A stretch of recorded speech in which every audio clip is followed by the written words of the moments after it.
Ayan, okay.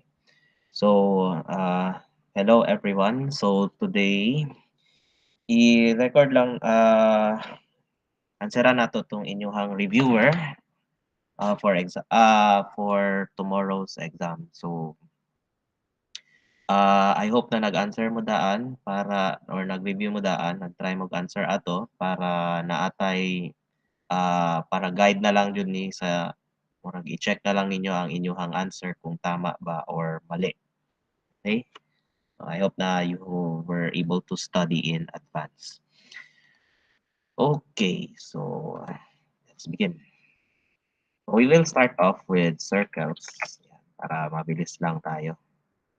Yan. Start lang tayo. So copy ko muna yung prop. Okay, so let's read. Derive the standard equation of a circle whose general equation is x squared plus y squared minus 6x plus 4y minus 3 is equal to 0. Trace the graph showing the center and 4 cardinal points. Okay, so unahin muna natin yung given. So dito general equation yung given. So ito yung type ng problem na ang ilalagay nyo lang sa given is yung general equation mismo. And then yung graph is nandun sa pinaka-last. Okay?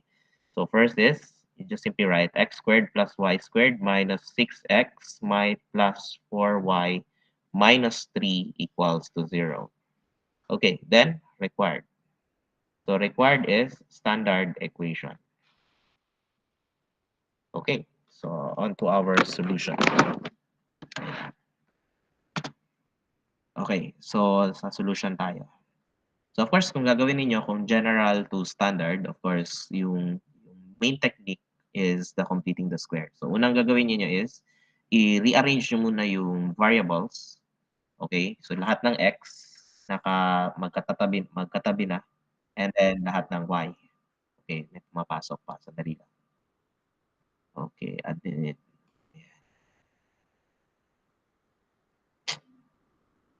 Okay, so balik tayo.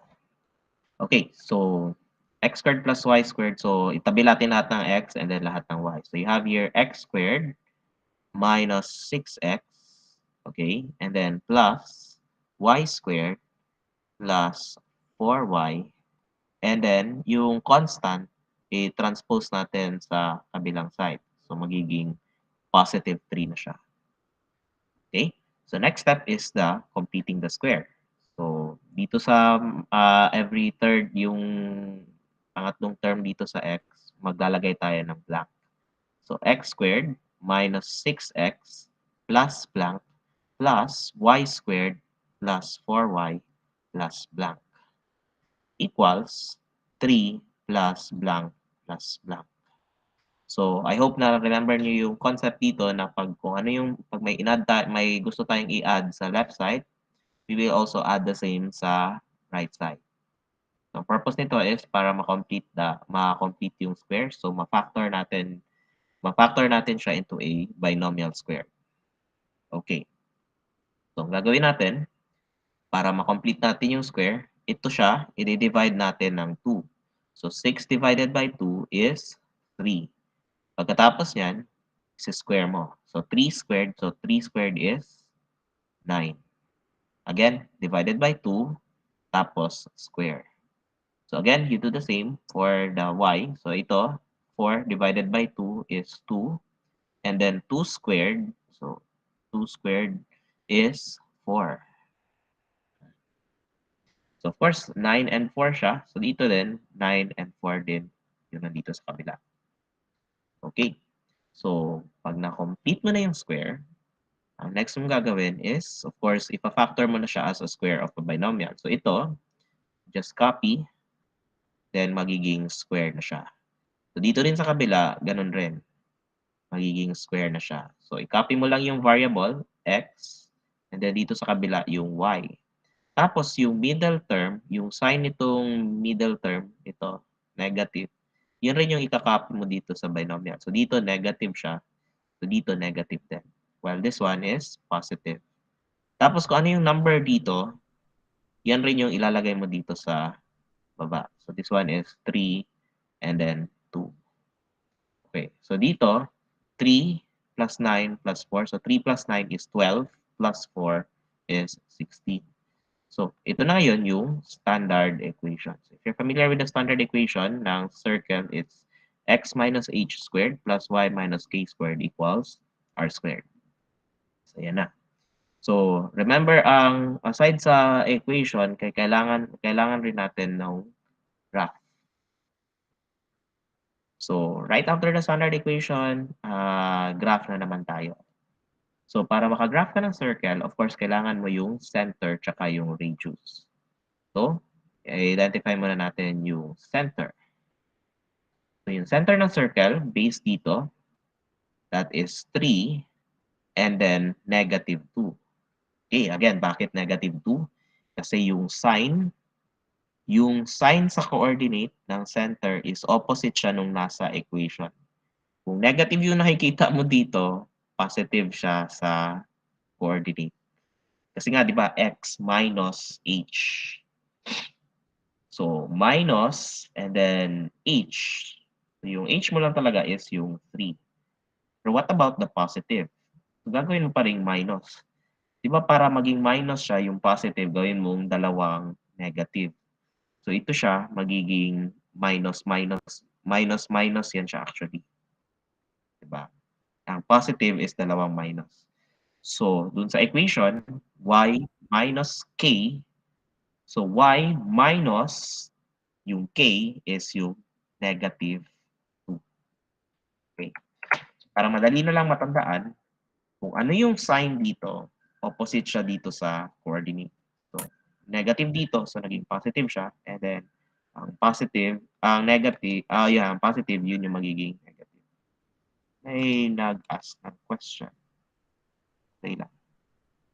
Good evening lang pala. Sige, good evening sa inyong lahat. Okay, so let's try to graph.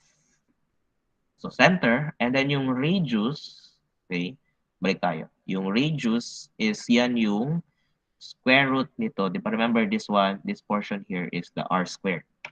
So ibig sabihin, yung radius is yung square root ng 16 or that is equivalent to 4. Okay, so graph na tayo.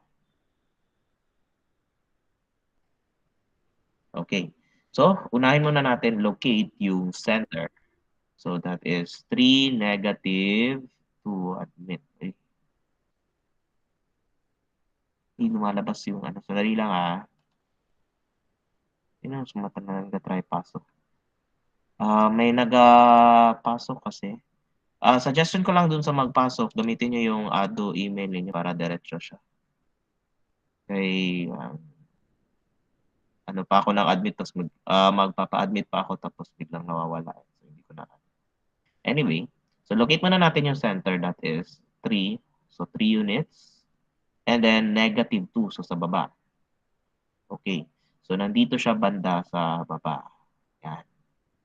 Okay. So, para may guide kayo, gawin nyo na lang yung axis. Ayan. Yung axis na nakikita nyo sa ellipse tsaka sa hyperbola, yun. Gawin nyo na lang din yan siya.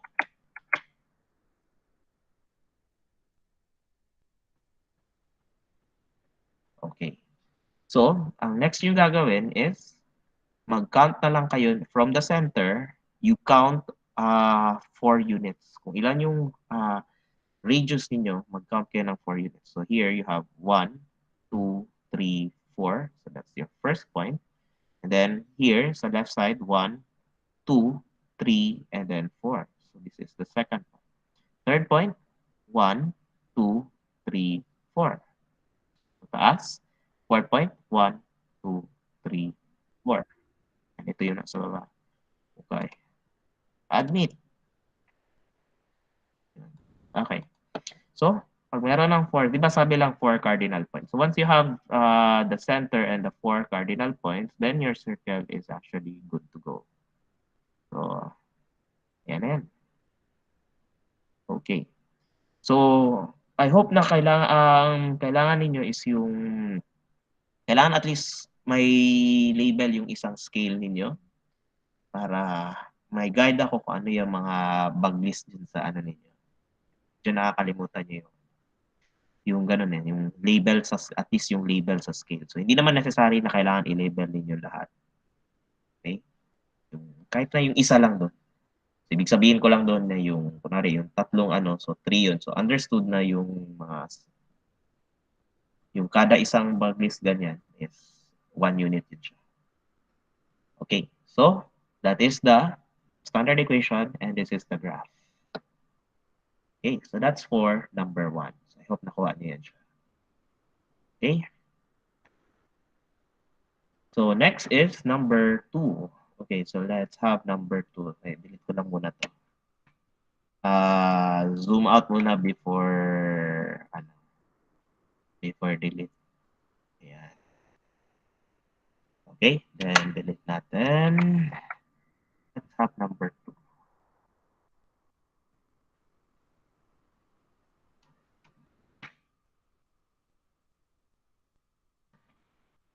Okay.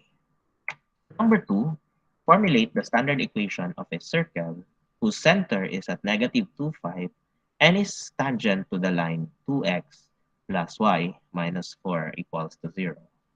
Okay?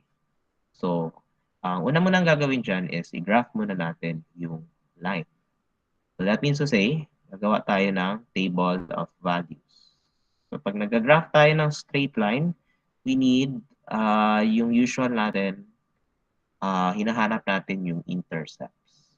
Okay. So, find solution.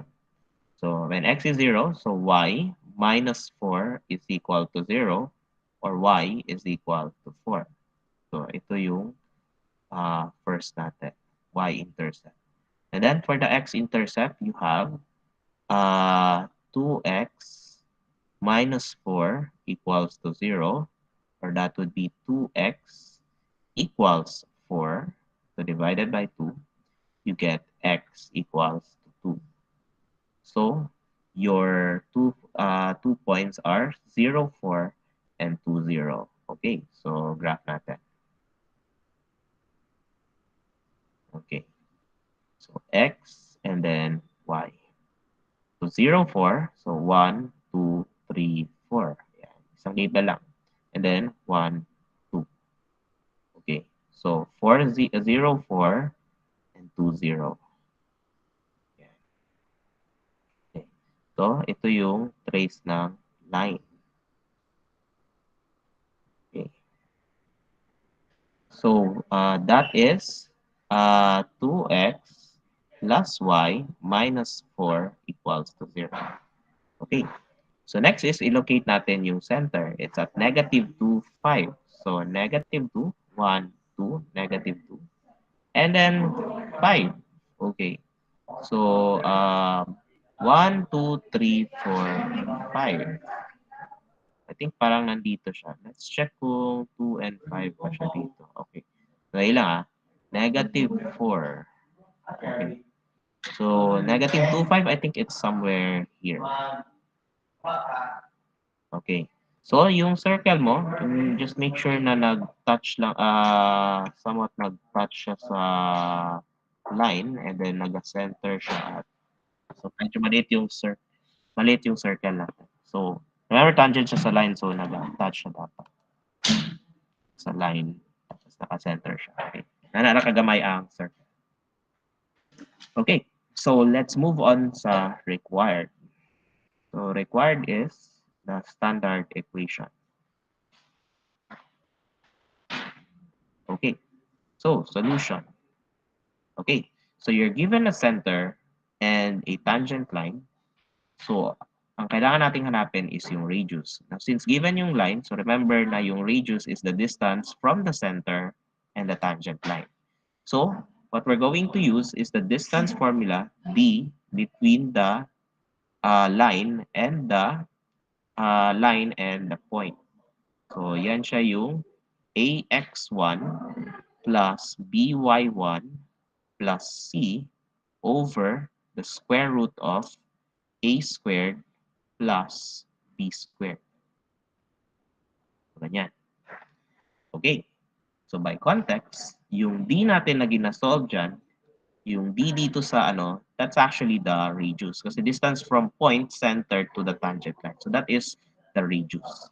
So radius is, so dito, yung A natin, yan yung the same A na nandito sa line. Di ba naka-general equation to AX plus BY plus C.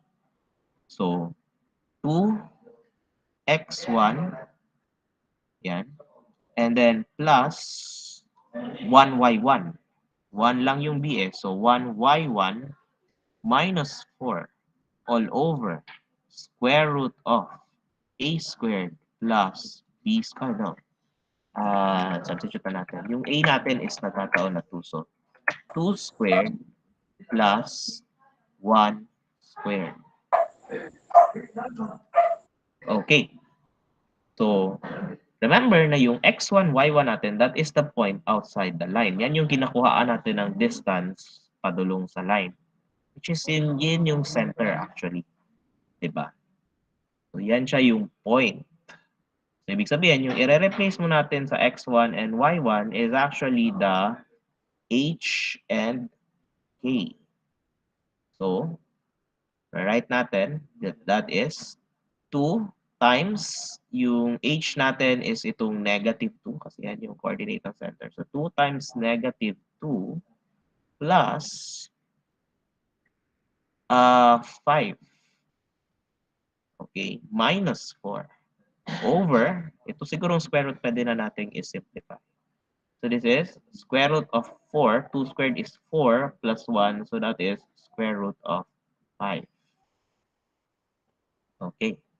So, simplify. So this is negative 4 plus 5 minus 4 over square root of 5. Okay. So, negative 4 minus 4 is negative 8. And then negative 8 plus 5 is negative 3. Okay. Negative 3 over square root of 5. Pero naka-absolute value siya kasi nga walang negative na distance. So walang negative na radius. So ang radius lang talaga is 3 square root of 5.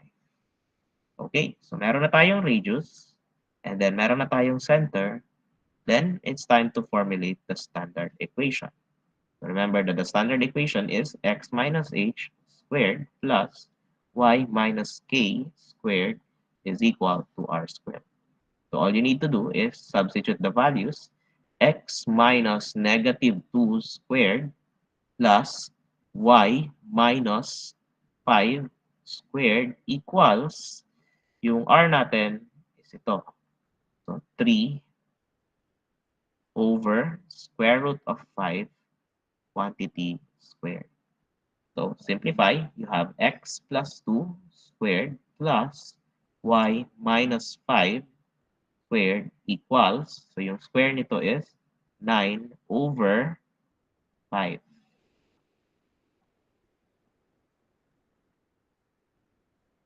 Okay, so that is the final answer for number 2. Hindi ko na abutan, sorry.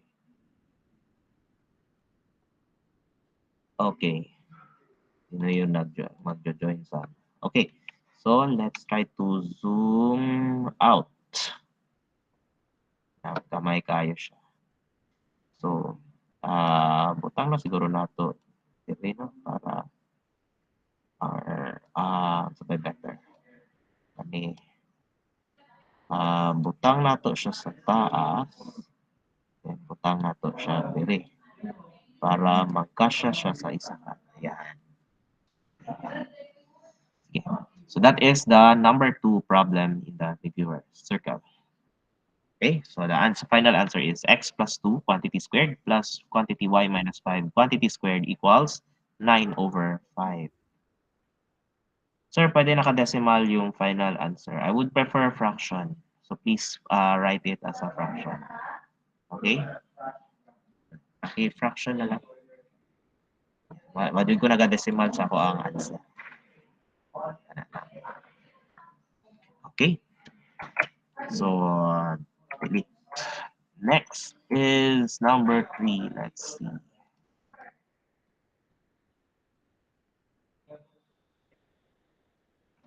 Okay. So, number 3. Okay, let's read. Formulate the standard equation of a circle if 4, 4, and -1, -3 are ends of a diameter.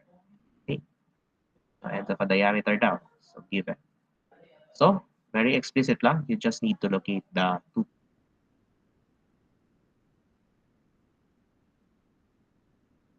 What? 1, 2, 3, 4.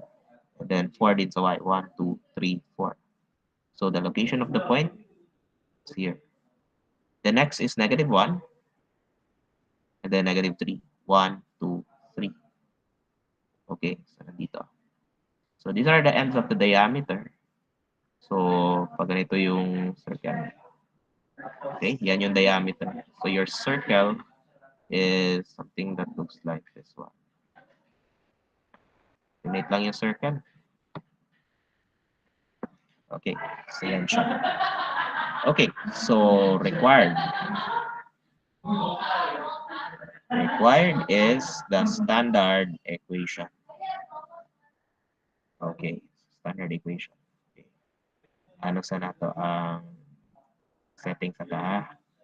Okay, ako'y palaban. Wait lang. Ako'y noise cancellation. Yun. Okay. Nakaon na. Okay. Yeah. So, standard equation. Okay, so let's go to the solution. So, pag ends of the diameter, so ang pangitaon nimo kay ang center ug ang radius. So, ang center is of course yung center ng diameter. Kung naa diri. So, center ng diameter means midpoint. So, ang gamiton ninyo para makuha ang center is the midpoint formula, which is yan yung average ng x. So, that would be x1 plus x2 over 2. And the average of the y. So, y1 plus y2 over 2. Okay. So, yung midpoint natin, ito, that is equal to center. So, C equals C, which is yung coordinate. So, 4 minus 1 over 2. And then, for the y, it's 4 minus 3. So, 4 minus 3 over 2. Okay, so the center of the circle is 4 minus 1, that's 3 over 2. And then, yung sa y naman, 4 minus 3 is 1 over 2. So, 3 halves and 1 half. Okay, so the next one is the radius. So, yung radius is kalahati ng diameter. So, we will get the diameter first, yung distance between these 2 points, and then, i-divide natin ang 2 later on. So, let's get first the diameter. So, take note, yung kinukuha natin, diameter is the distance between the original given points. So, yung 4, 4, -1, -3. So, here you have 4 plus 1 squared, kasi 4 minus -1 siya. And then you have here 4 plus 3 squared. Okay, let's simplify. So, square root of 5 squared plus 7 squared. So, this is equivalent to the square root of 25 plus 49. Or, add natin, square root of 9 plus 5, 14, carry 1. 2 plus 4 is 6 plus 1, you get 7. So, wala siyang perfect square na factor, so stay put as it is. So, square root of 74. Now, the radius is, of course, the diameter divided by 2. In other words, the radius is square root of 74 divided by 2. Okay, so ganyan. So, meron na tayong center at meron na tayong radius. So, all that is left is formulate the standard equation. Here you have x minus h squared plus y minus k squared is equal to r squared. So, here you have x minus 3 over 2 squared plus y minus 1 half squared equals square root of 74 over 2 quantity squared. So here you have x minus 3 over 2 squared plus y minus 1 half squared equals, so yung square nito is 74 over 4. Or, simplify natin kasi both are divisible by 2. So this one is 2. This one, if you will add, this one is actually 37. So the final answer therefore is x minus 3 over 2 quantity squared plus y minus 1 half, okay, quantity squared equals 37 over 2. Okay, so this is the final answer.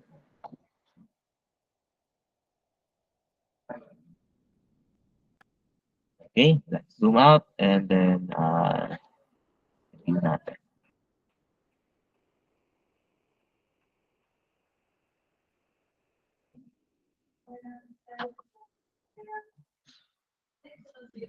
Okay, so let's delete. Okay, so next up is parabola. So I think merong correction sa number 2. Hindi ko na-change dito. It's supposed to be x-axis. Change lang natin. Supposed to be x-axis. Okay.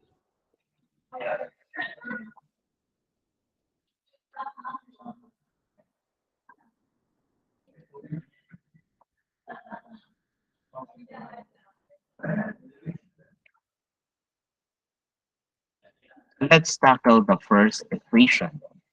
Number 1. Formulate the standard equation of a parabola whose focus is at 6, 0 and whose directrix is on the y-axis. Okay, so let's have the given.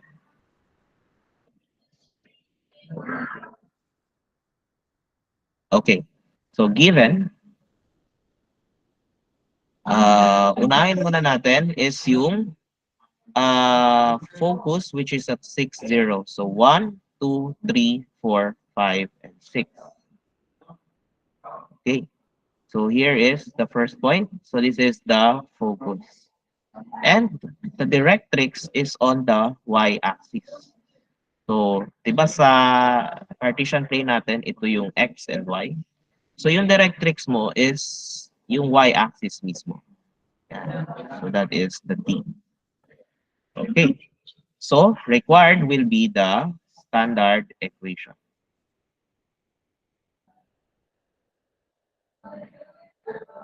Okay. So, for the solution. So, usually sa parabola, ay wala siya algebra na solution. More like graphical na analysis siya. And usually, ang answer ninyo, ang ilalagay niyo diretso is yung standard equation.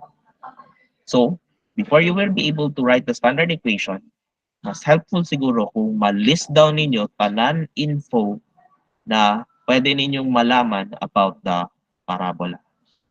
Okay. Based dun sa given, of course. So, of course, you have the focus and directrix. So, pwede ninyong ilagay that first, i-enumerate ninyo. So, kung titingnan ninyo, vertical yung directrix. So, di ba yung axis is perpendicular siya sa parabola.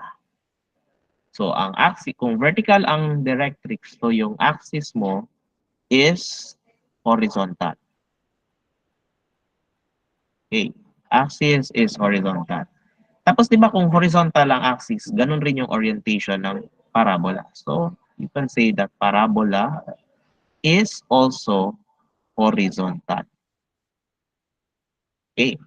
Very important yung horizontal ng yung orientation ng parabola because it determines what standard equation are you going to use. In which case, sa horizontal parabola, it's this equation. Yan. Okay. So next is, of course, kailangan natin yung HK which stands for the vertex. Now, ang given is directrix tsaka yung focus.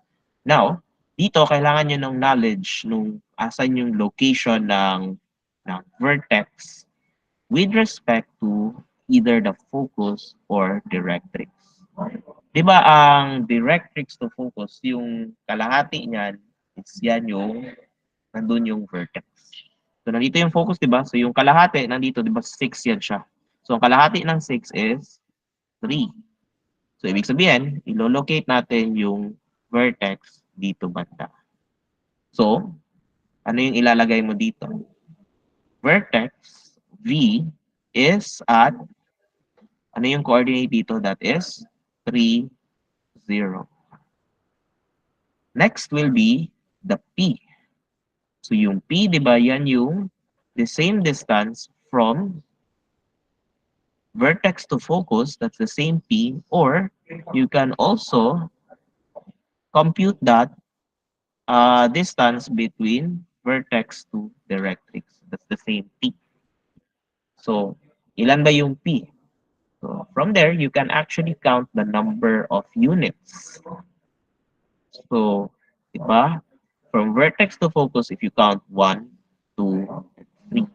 So, therefore, P is equal to 3. Now, remember na may sign yung P, di ba? Positive or negative. So, dito na ngayon, lalabas yung orientation niya or yung facing niya. So, remember that ang starting point ng pag-face ng parabola is the vertex. And it's always facing towards the focus. Murag, kaunon ang opening sa parabola, murag niya kaunon ang focus. Tapos, ang murag yang ba kay nasa vertex.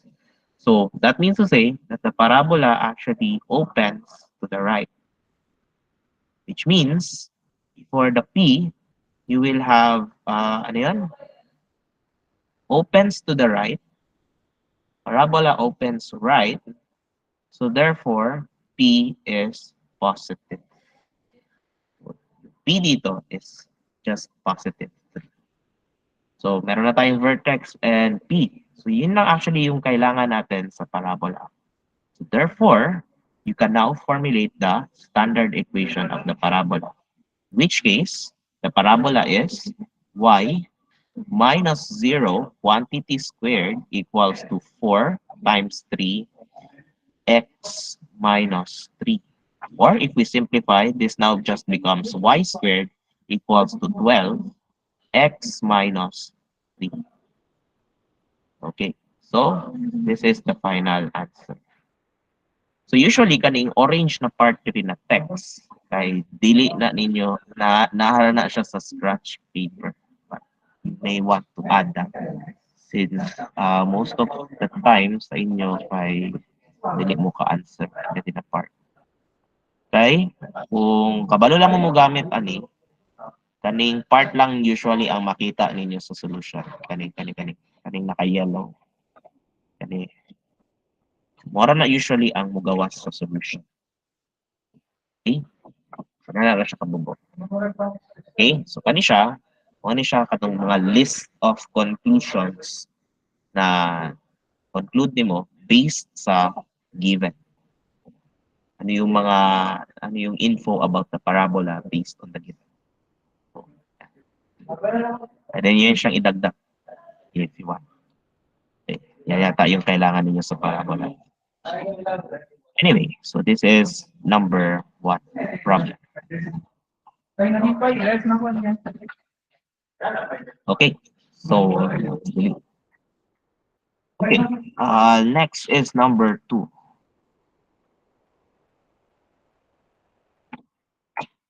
Okay, so for number 2, let's have a problem.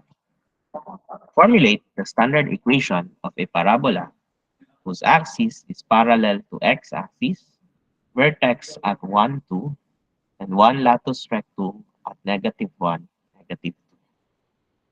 Okay, so given. Again, locate muna natin locate muna natin yung mga given na properties. So una is axis parallel to the x-axis. Wala pa tayong axis, di ba? So ang axis, naka-drawing yan siya sa vertex pati focus. So locate muna siguro natin yung vertex. So vertex is 1 and then 2.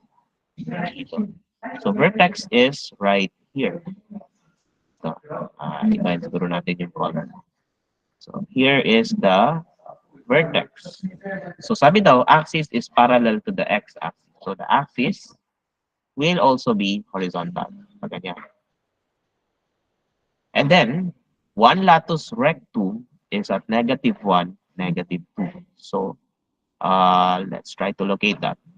So -1 is right here, and then -2 is right here.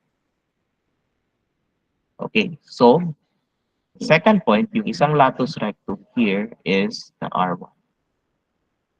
Okay, so yan lang yung given, -1, -2. Okay, so required is the standard equation.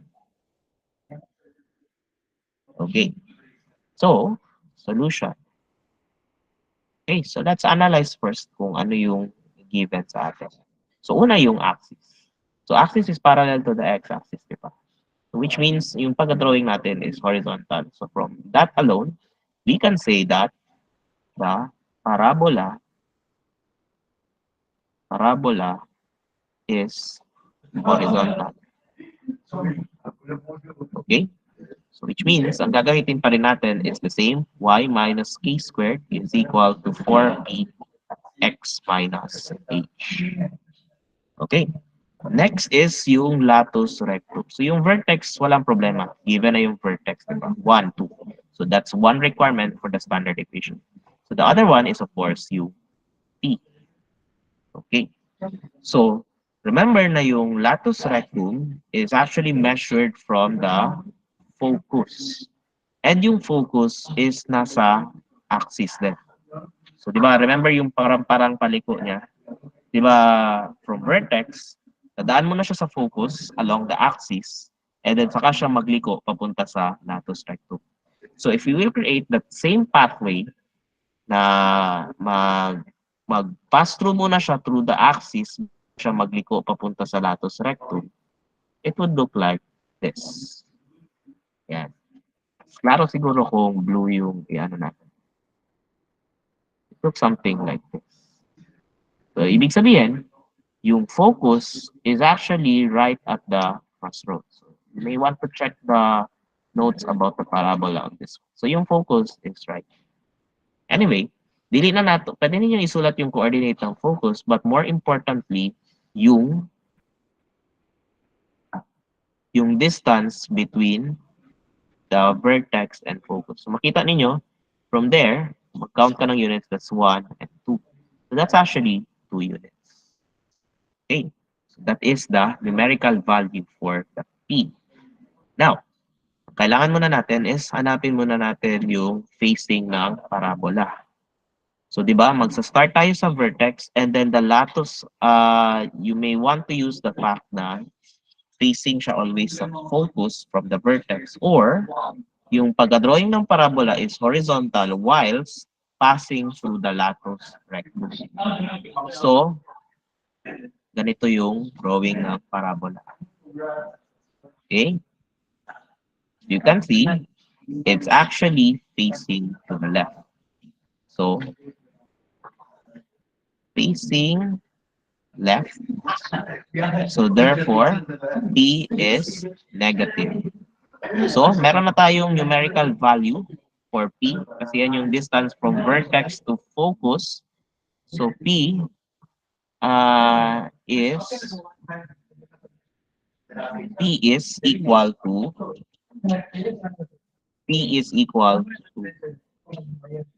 okay?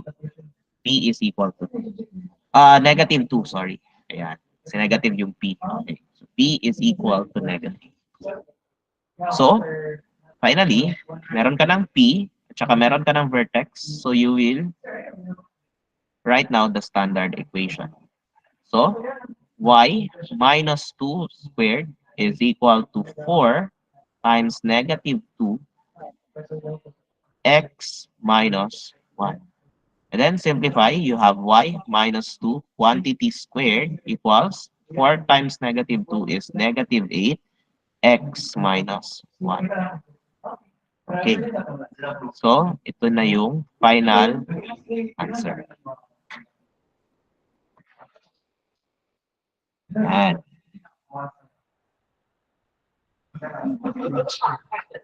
Okay. So, that is the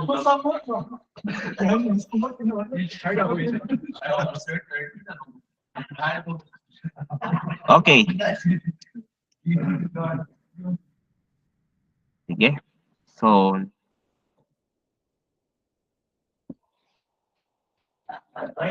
negative. Okay, so let's try number 3. Answer number.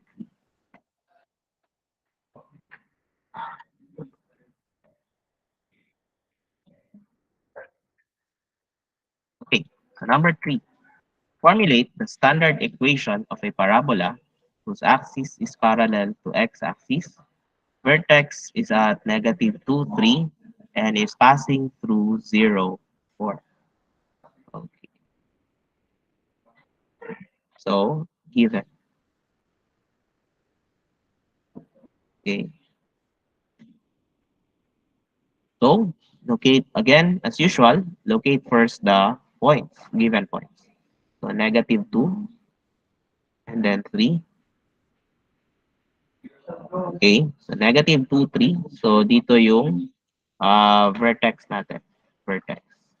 And then passing through 0, 4. So 0, 4 is somewhere here. 0, 4.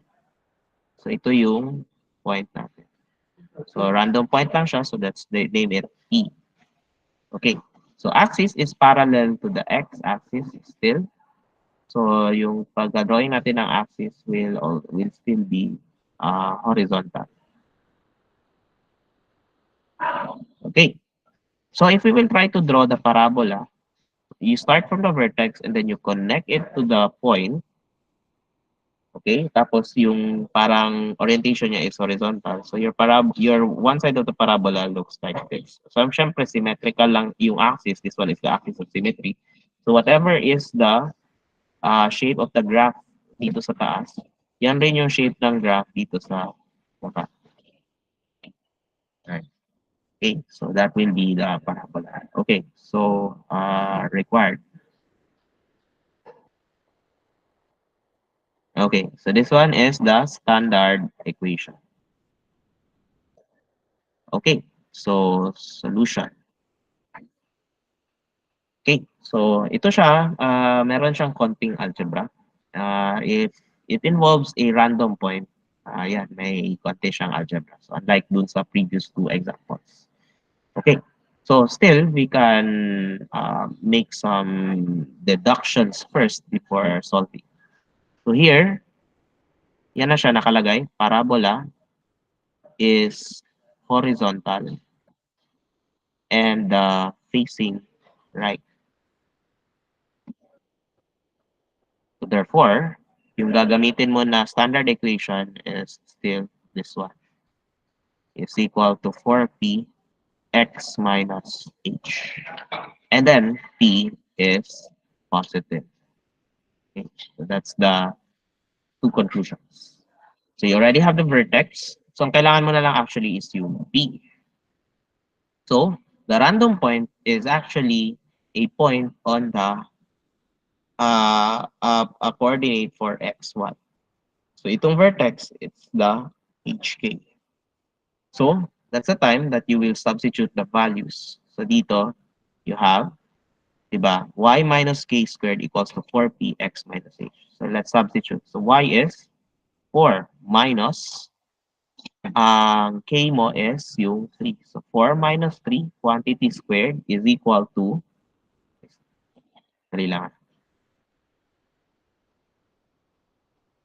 So 4 minus 3 quantity squared is equal to 4p and then x minus, ano, so ang x natin is, ayun, 0 nga.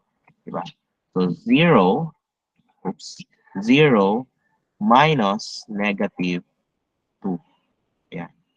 So let's simplify. 4 minus 3 is 1, and then square that would be 1 equals to 4p.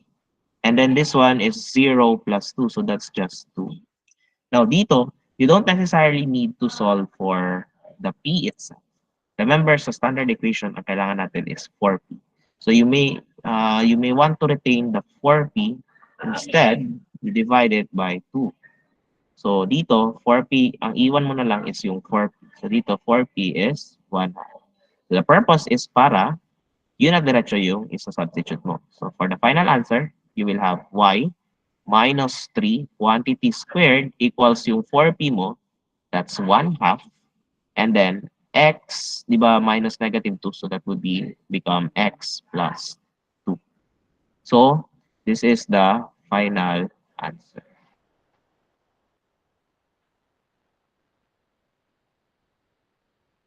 Ayan. Okay, so that's the answer for parabola number 3. Ah, I hope maka-answer mo sa parabola. Dali naman ang ng parabola.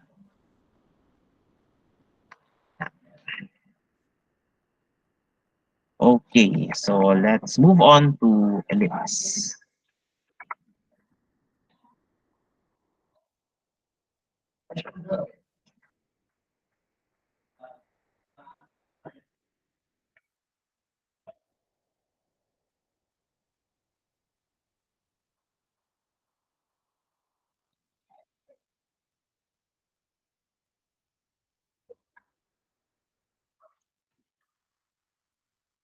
Okay, number 1. Formulate the standard equation of an ellipse whose center is at 3, negative 2, major axis parallel to y-axis and is equal to 10.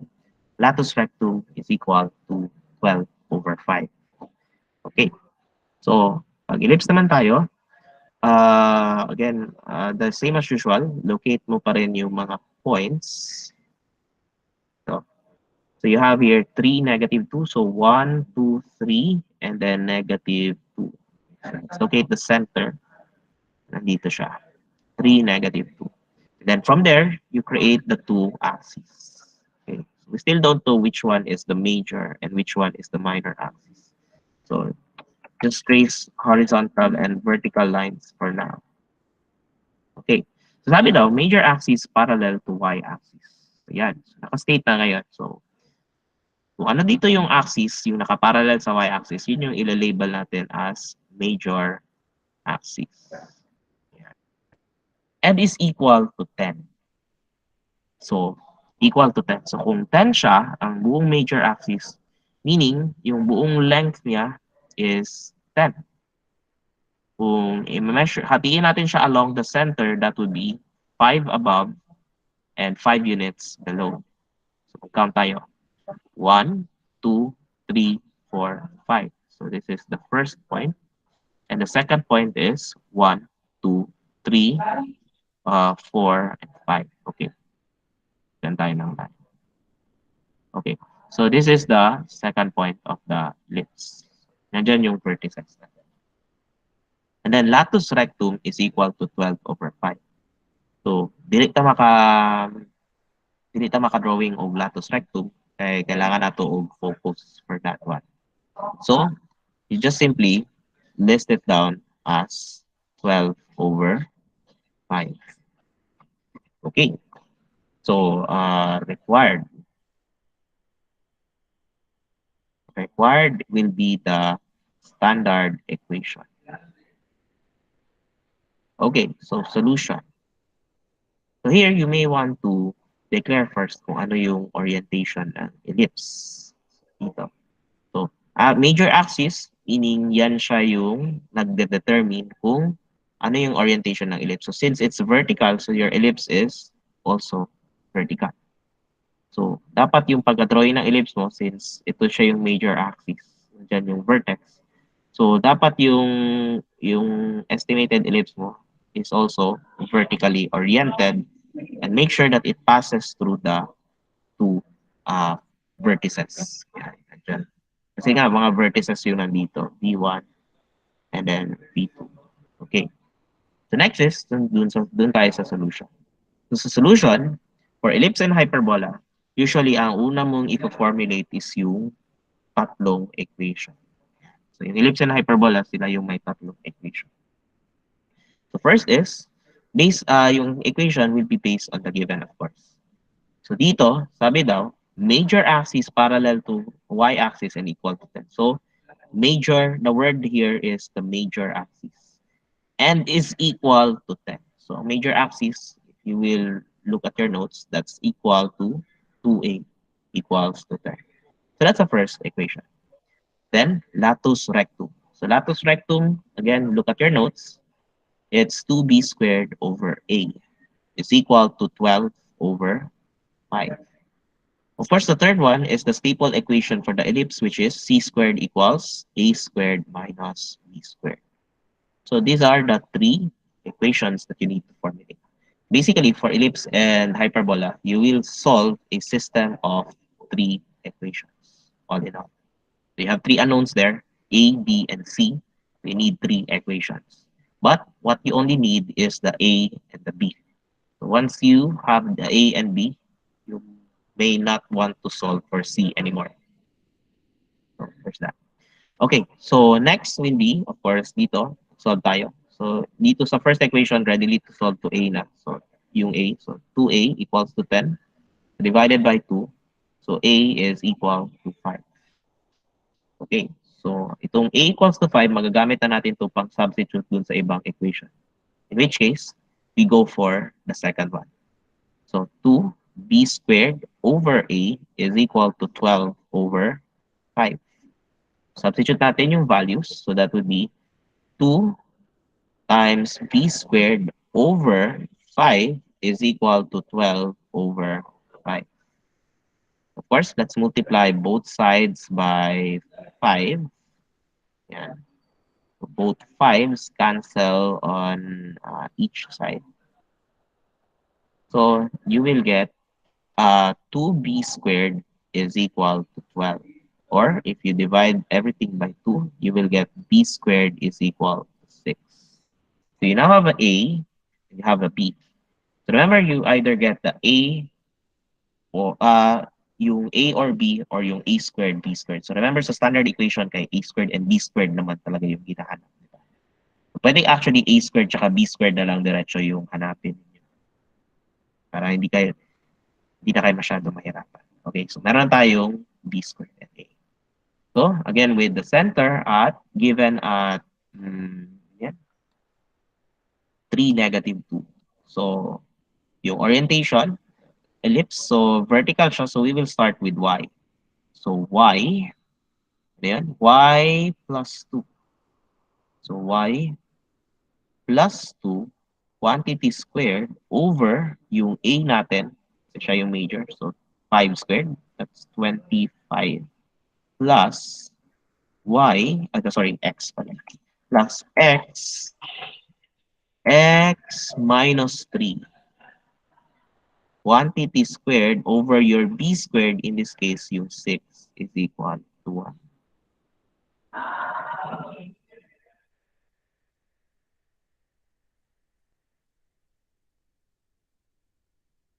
Okay? So again, it was formulated from this equation. Dito natin. So, ito siya. Kaya siya na-formulate ng ganyan. Ay, ayan.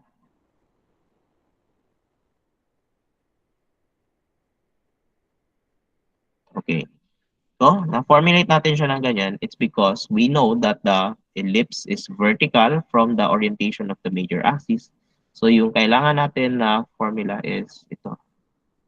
Okay. Y minus k quantity squared over a squared plus x minus h squared over b squared equals to 1. Kaya siya naging ganito. Yan. Okay. So, again, zoom out natin before tayo mag Okay, so that's the answer for number 1. Okay, next up is number 2 for the ellipse.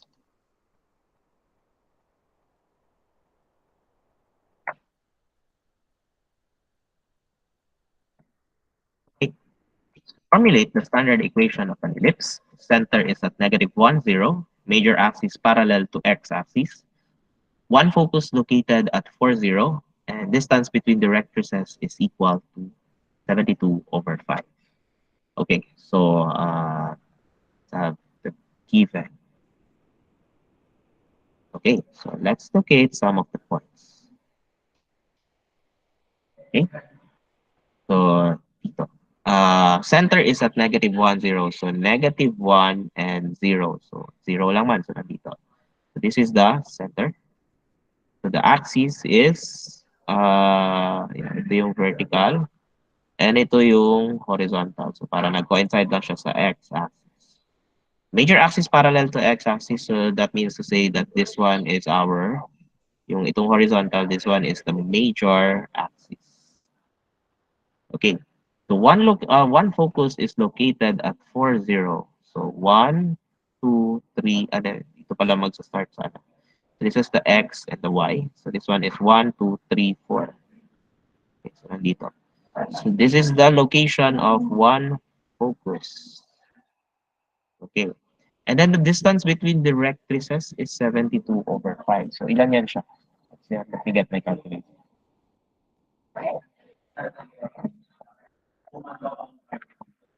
So distance between the rectrices is 72 divided by 5. So that's around 14.4.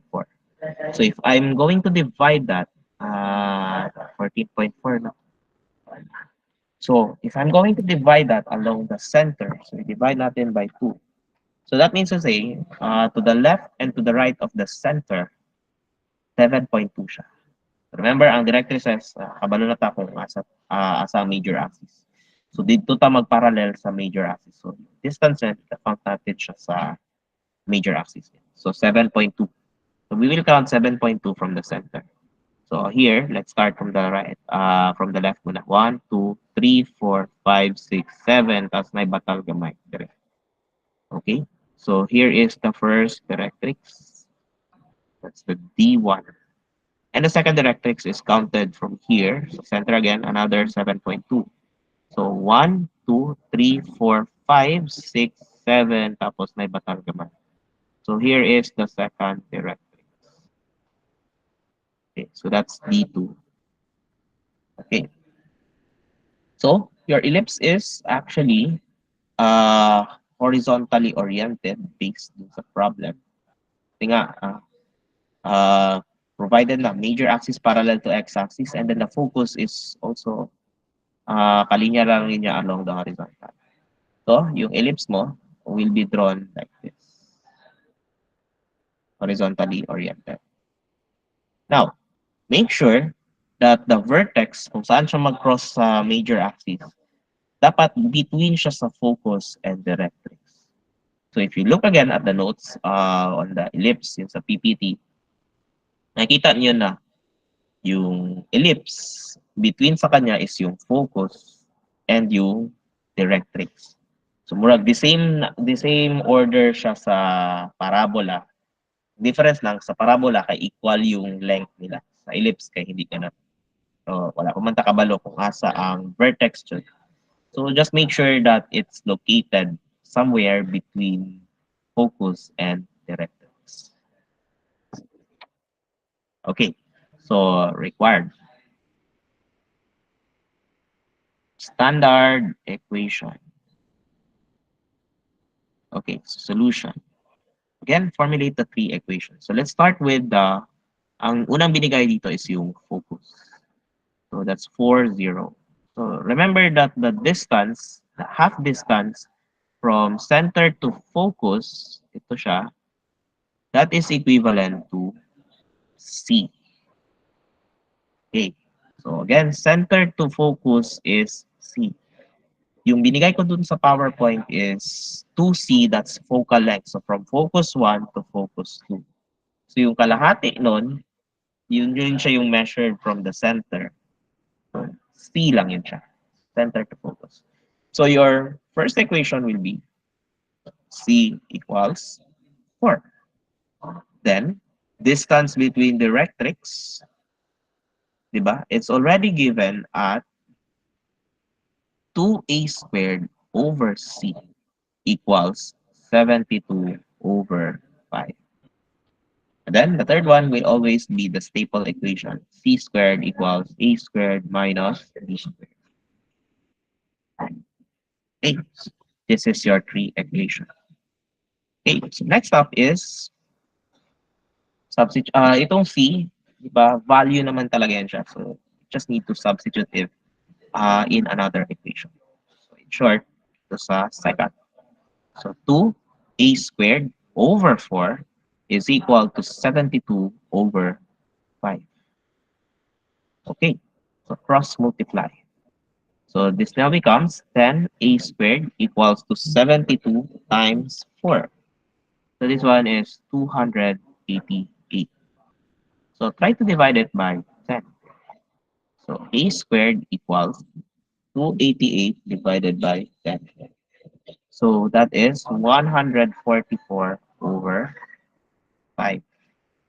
Okay. So again, pwedeng diliin na to siya square. Diba? A squared naman yung hinahanap natin. Diba? Yan. So, next will be the b squared. So, c squared is equal to a squared minus b squared. Substitute the values. So, yung c is 4. So, 4 squared equals to 144 over 5. That's already a squared minus b squared. So, transpose. So b squared therefore is 144 over 5 minus 60. So b squared therefore is equivalent to minus 60. So this one is 64 over 5. Okay. Horizontal siya, di ba? So that means to say, the formula that we will be following is the one where yung kapartner ng x minus h squared is yung a squared. Okay. So, given that, we will write now the equation. So, sabi dito, ang center is at negative 1, 0. So, here you have x plus 1 squared over, ang a natin is 144 over 5 plus y minus 0 squared, oops, kulang dito, is equal to 1. Okay, y minus 0 squared over 64 over 5 is equal to 1. Pwede pa natin ito ma-simplify. Of course, yung denominator sa denominator, ma-reciprocal yan siya. So, it will be at the numerator, yung 5. So, that would be 5x plus 1 squared over 144 is equal to, the same here, ano, equal, plus pala, plus 5, and then ang y minus 0 is just y squared over 64 equals 1. Okay? So, this is the final answer for number 2 ellipse.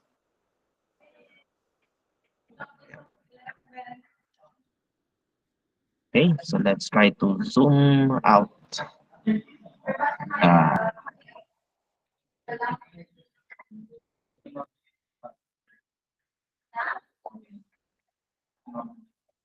okay, yeah.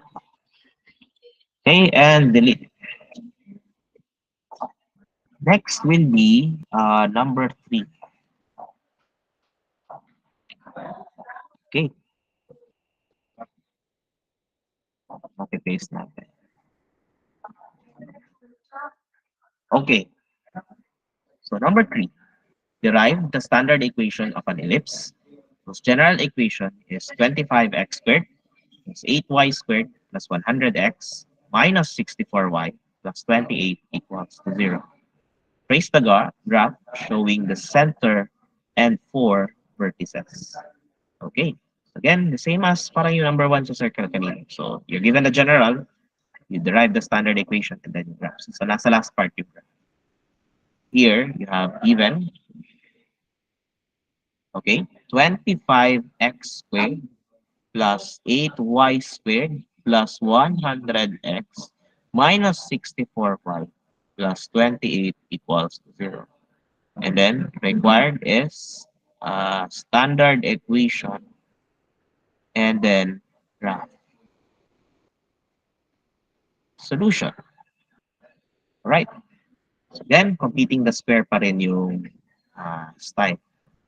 So again, group first all the x's and all the y's. So 25x squared plus 100x plus 8y squared minus 64y equals yung 28 na constant, transpose na natin sa kabila. So that would be negative 28.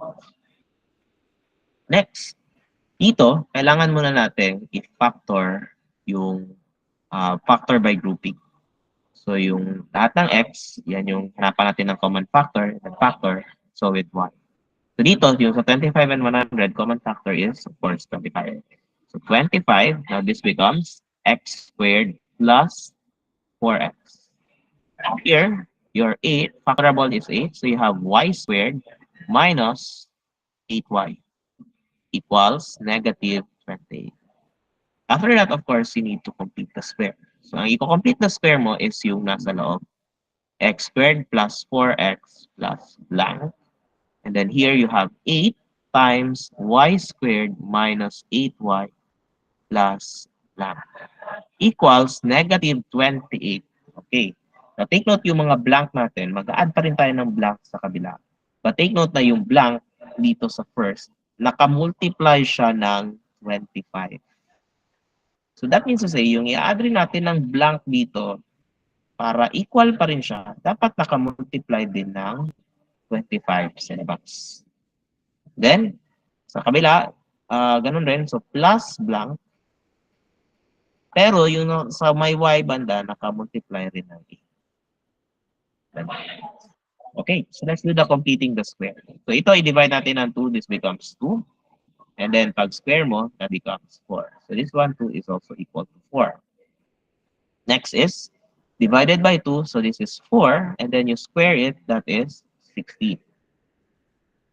Okay, so this one is 16. Okay, so next is complete the square. So 25. This one, x squared plus 4x plus 4. So again, factor mo, x plus 2 squared plus 8. And then this is y minus 4 squared equals ito. So use your calculator, minus 28 plus 25 times 4 plus 8 times 16.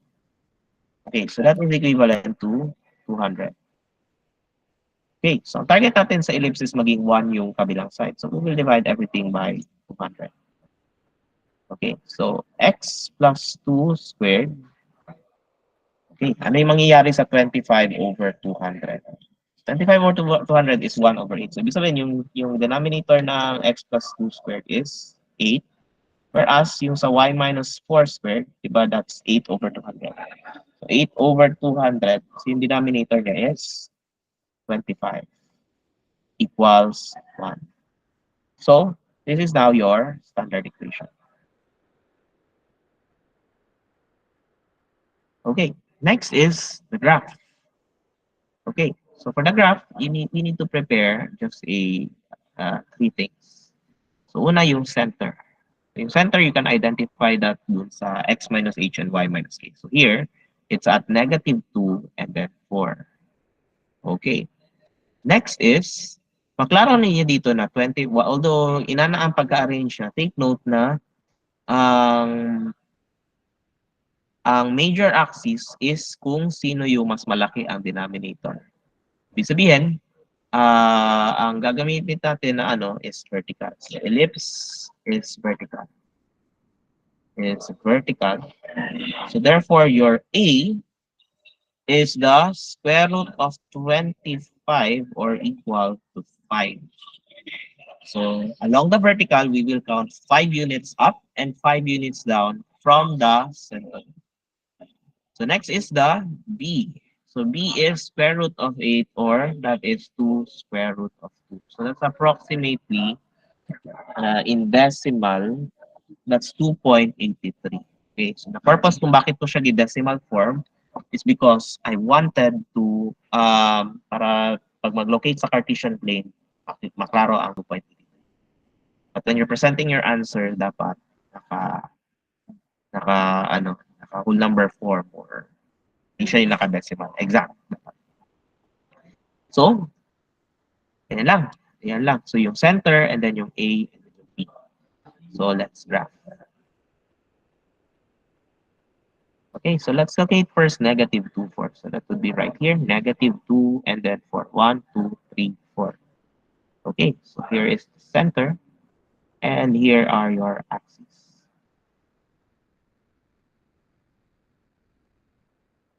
Okay, so next is, di ba, center and the 4 vertices. So yung vertex, unahin muna natin yung sa A. So yung A is yung para yan sa vertical.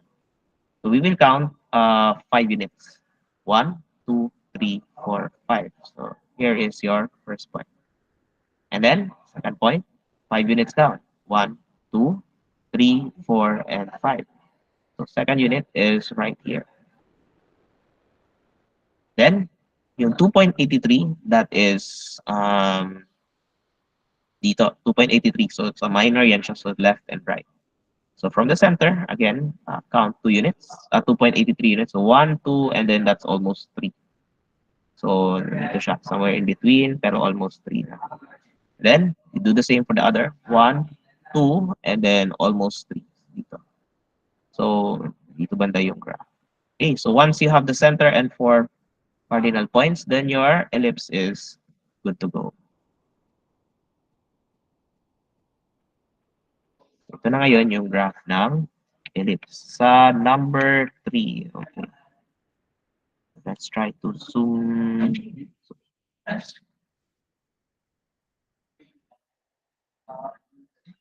Okay. Next is number 3. Hyperbola na pala. So, okay, so let's have the hyperbola.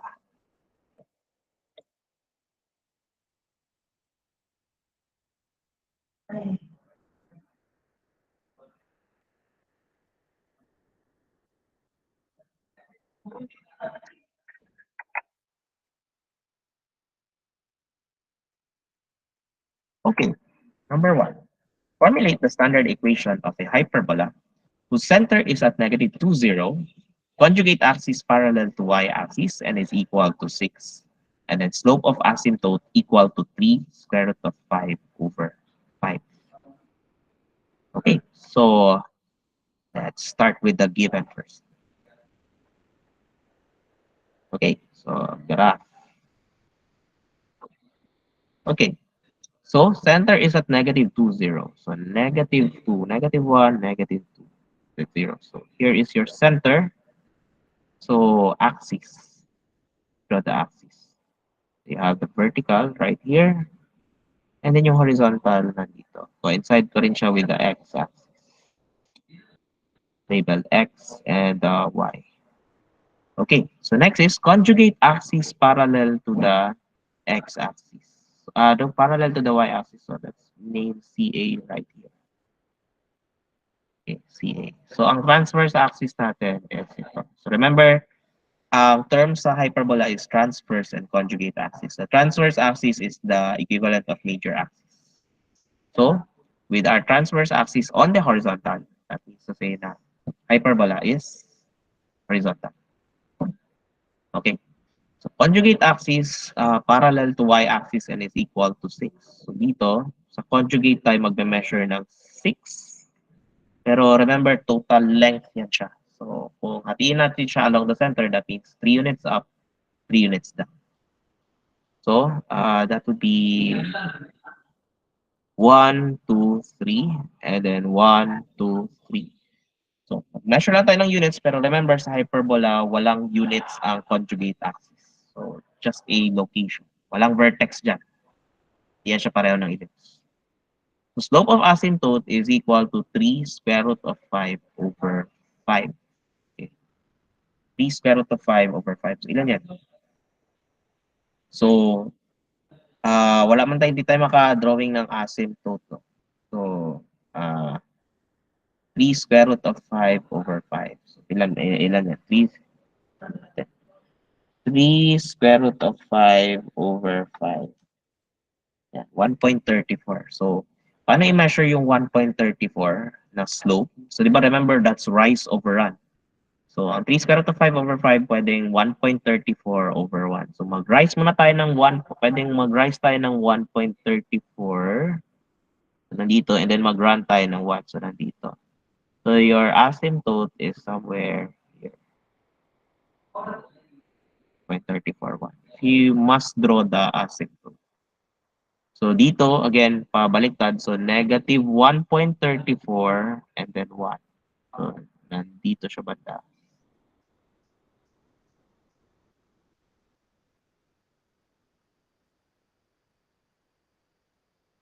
Okay.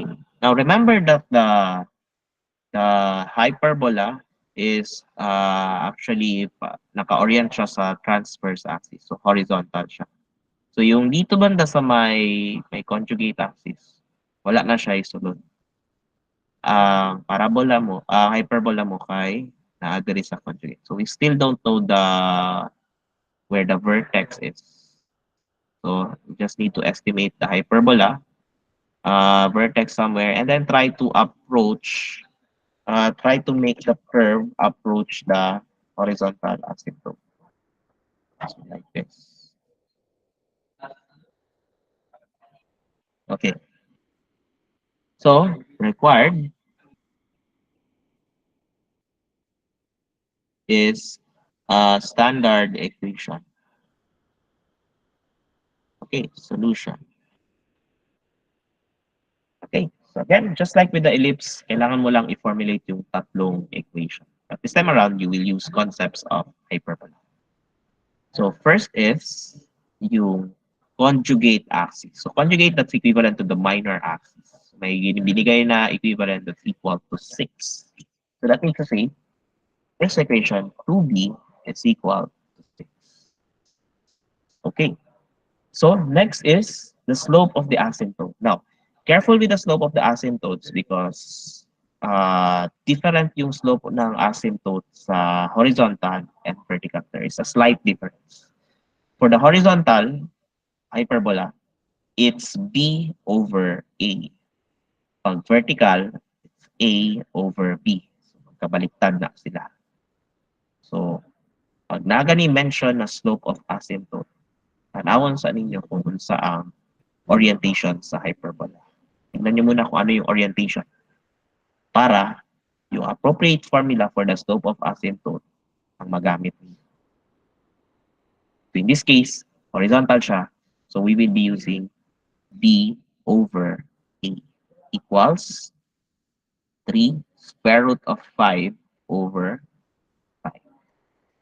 And then the third one is of course the staple equation. But take note that it's hyperbola. So yung gagamitin natin is yung a squared plus b squared. Okay? So, a squared plus b squared yung sa hyperbola. Okay? Sa ellipse kay minus. Yeah. So, from here on, pareho na lang ngayon siya sa ellipse. So, we will try to solve for a and b. So, here you have b is equal to 3. Kasi yung 2b equal to 6, divide lang natin sides by 2. So, b is equal to 3. Next is you're going to substitute b to the second equation. So that means 3. Ano yan? Ano yan? 3 over a is equal to 3 square root of 5 over 5. So that means na cross multiply. So that would be 15 equals to a times 3 square root of 5. Okay, so divided by 3 square root of 5. So what is the value for a? Okay, natin i-calculate. 15 over 3 square root of 5. Okay, so that means it's square root of 5. Okay, so ang kailangan naman natin is yung b squared, so we might as well try to solve. Here it's 9. Here, a squared is 5. Okay, so since horizontal siya, its formula is x minus h squared over a squared minus y minus k squared over b squared equals to 1. So just substitute the values. So here you have ano yung center, that's negative 2. So x plus 2 squared over a squared, which is 5, minus y minus 0 squared over b squared, 9 equals to 1. You can further simplify it into x plus 2 squared over 5 minus y squared over 9 equals to 1. Okay, so that's the final answer.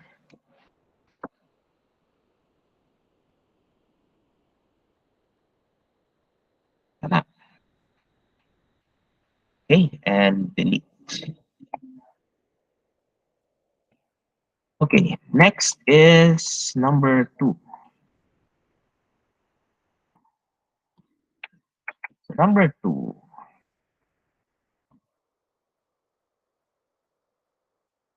Okay, so number 2, formulate the standard equation of a hyperbola whose center is at negative 4, 4, transverse axis parallel to x-axis and is equal to 2.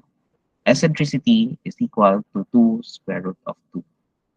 Okay, so let's graph first the given.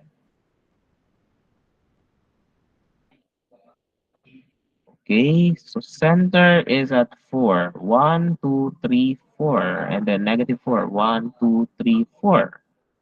Okay, so here is the center. We will draw again the axis.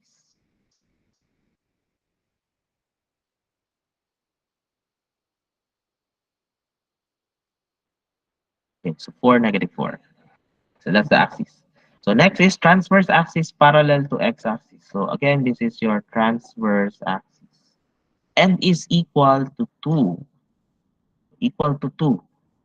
So, paano yung 2? So, di ba, hatiin pa, length lang naman yan. So, meaning, ang length yan is 1 and 1. So, since transverse axis siya, so expected na nandun rin sa transverse axis yung vertex. Okay. Sa TA. Kanina, conjugate axis yun. So, wala siyang vertex na. Okay. Uh, and then eccentricity, so that's actually not graphable. Parang dili siya mag-graph ang eccentricity. So it's just a formula. So eccentricity, you just write it. E is equal to 2 square root of 2. Okay. So what about the parabola? Wala tayong asymptote. So you just don't mind the asymptote if you can draw it. So estimated graph will be horizontally oriented. So starting from the vertex, just make the graph face to the right and ito siya papunta sa left.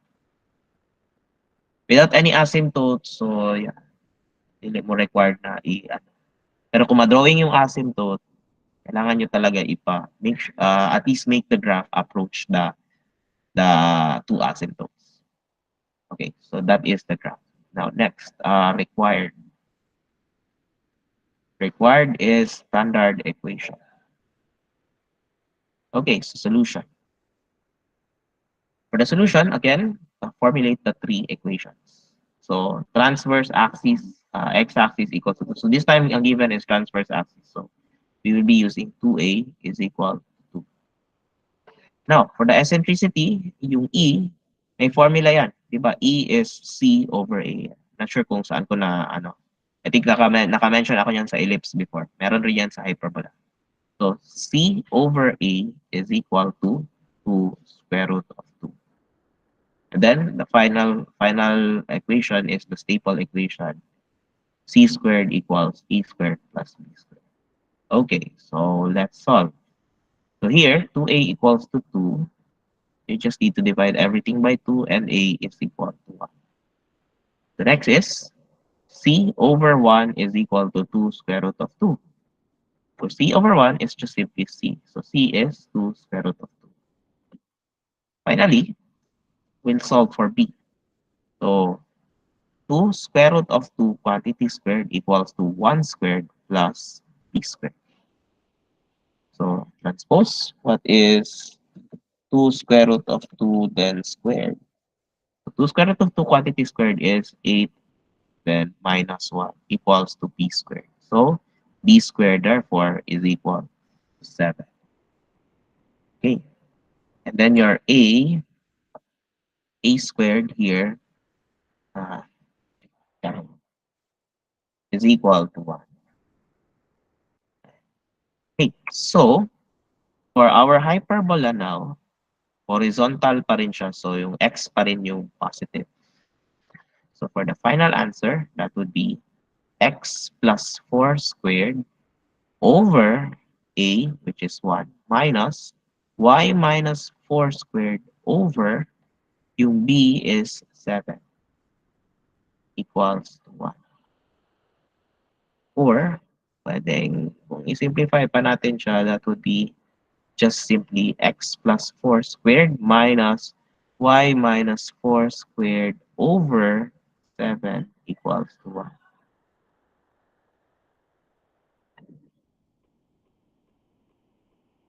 Okay, so that's the final answer. Right, so zoom out.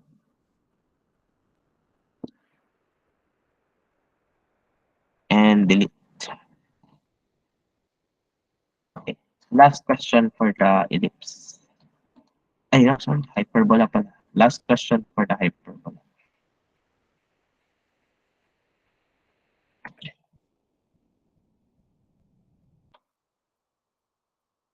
Number 3. Formulate the standard equation of an ellipse whose transverse axis is parallel to y-axis, center at -3, -3, focal length equal to 6, and latus rectum equal to 8 square root of 5 over 5. Right, so let's illustrate first.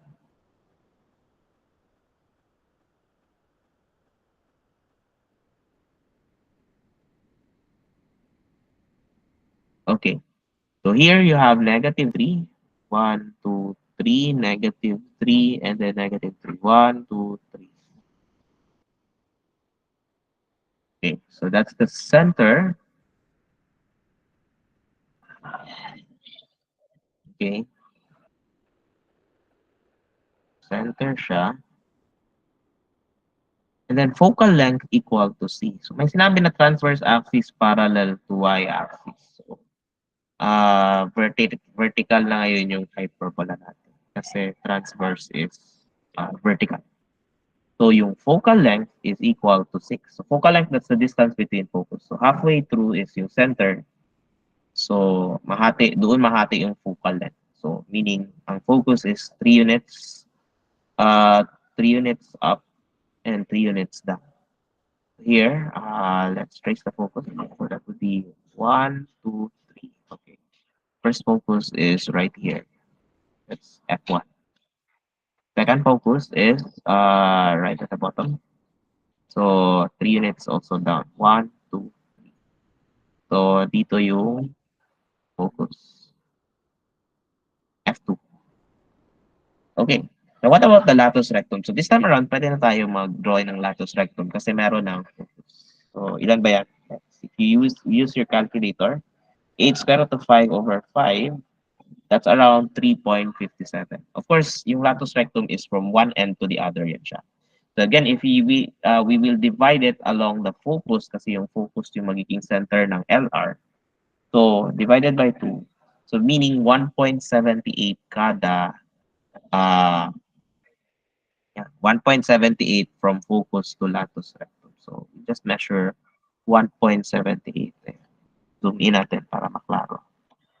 Okay, so 1.78, that's almost 2. So nandito yung isa. Tignan natin color coding. Let's use, this one is R1. And then 1.78 here, that's another R2. Same here, mirror lang yan sila, R3, and then R4. Okay. Then, of course, mag-graph ka ng ellipse. Wala pang given na vertex, focus lang siya. So yung vertex is somewhere further from the focus. So you will start from there. And then of course, you will pass through the latus rectum. So hindi. Latus rectum. Dito, sorry. Hyperbola pala, no? So, yung vertex is somewhere near the center. So, ang starting point mo is somewhere near the center, and then make sure you pass through the latus rectum. Yan. And then, going outwards. Again, wala tayong asymptote. So, just make sure that the vertex passes through each latus rectum and be on their way. Okay, so required. Standard equation. Solution. Okay, so again, formulate muna. So, sabi dito, focal length is equal to 6. So, the notes, that's 2c is equal to 6. Next is latus rectum. So, that is 2b squared over a is equal to 8 square root of 5 over 5. The third one is the staple equation, c squared is equal to a squared plus b squared. Okay, so again, let's try to solve the system of equation. So yung first equation, readily solvable na yan siya. So if 2c equals to 6, you divide it by 2, you will get c equals to 3. However, yung sa substitutan mo ng c is yung third lang, tapos dalawa pa yung unknown doon. Sa second, kay totally wala kang mas substitute. So, dead end ka, di ba? So, algebra yung kailangan. Pag ganito, na dead end, directly substitute, you may want to try the trial and error method. So, dito na yung table. So, we will be making use of this one. So, alamin muna natin yung b squared over a. So, di ba dito, 2b squared over a is equal to 8 square root of 5 over 5. So, divided by 2, you will get b squared over a is equal to 8 divided by 2 is 4 square root of 5 over 5. Okay. So, again, ito yung gagamitin nating ratio and proportion. But make sure na yung katapat ng b squared kay walang square root. So, dapat walain yung square root. So, pag merong square root dyan, just multiply both sides by square root of 5. That way, ang lalabas na b squared over a is 4 times square root of 5 times square root of 5 is 4 times 5. Then, this one is 5 square root of 5. So, ang lalabas na b squared over a muna ngayon is 4 over square root of 5. Yan. So, using that logic, b squared, sorry, dito tayo mag-ano, b squared is equal to, yan, 4x, and a is equal to square root of 5 times x. Okay, so yan yung gagamitan natin ng ratio and proportion. So we already have a value for c, which is 3. So dapat, ano yung supposed to be yung value, yung combination ng a and b kapag naggamit tayo ng third equation, ang magawas na answer kay 3. Okay, so create natin yung table. Okay, so una yung value ng x, and then of course we will start at 1. And then yung tinatry mo hanapan ng value yung a squared tsaka yung b. Or baliktad. It's b squared and then this one is the a. Okay. And then ang test value natin is yung c. Okay. So dito, kung 1 lang yung x, then that makes our b squared here equal to 4. And then our a is automatic square root of 5. Okay. So c is square root of a squared. So meaning square root of 5 quantity squared plus yung b squared is 4. So square root of 5 plus 4. But square root of 5 plus 4 is square root of 9 or equal to 3. So, as you can see, the value of c that we got here is the same value of c as in yung gitrial natin. That means to say, Therefore, therefore, p squared is equal to 4 and a, let's use a squared is equal to 5. Okay. So we now have a vertical hyperbola. So we will make y positive. Tapos ang center niya is negative 3, negative 3. Okay. So let's have our equation.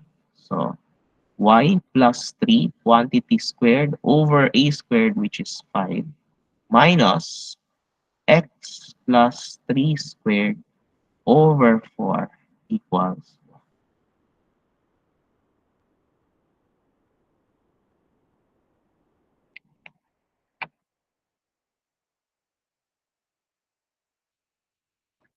Okay, so that is number 3.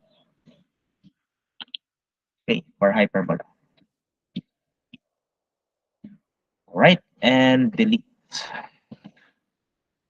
Okay, so now let's proceed to curve. Okay, now let's proceed to curve tracing.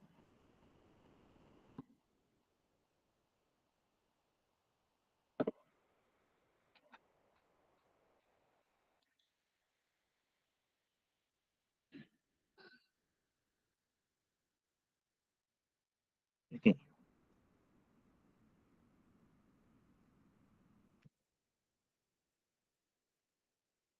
okay.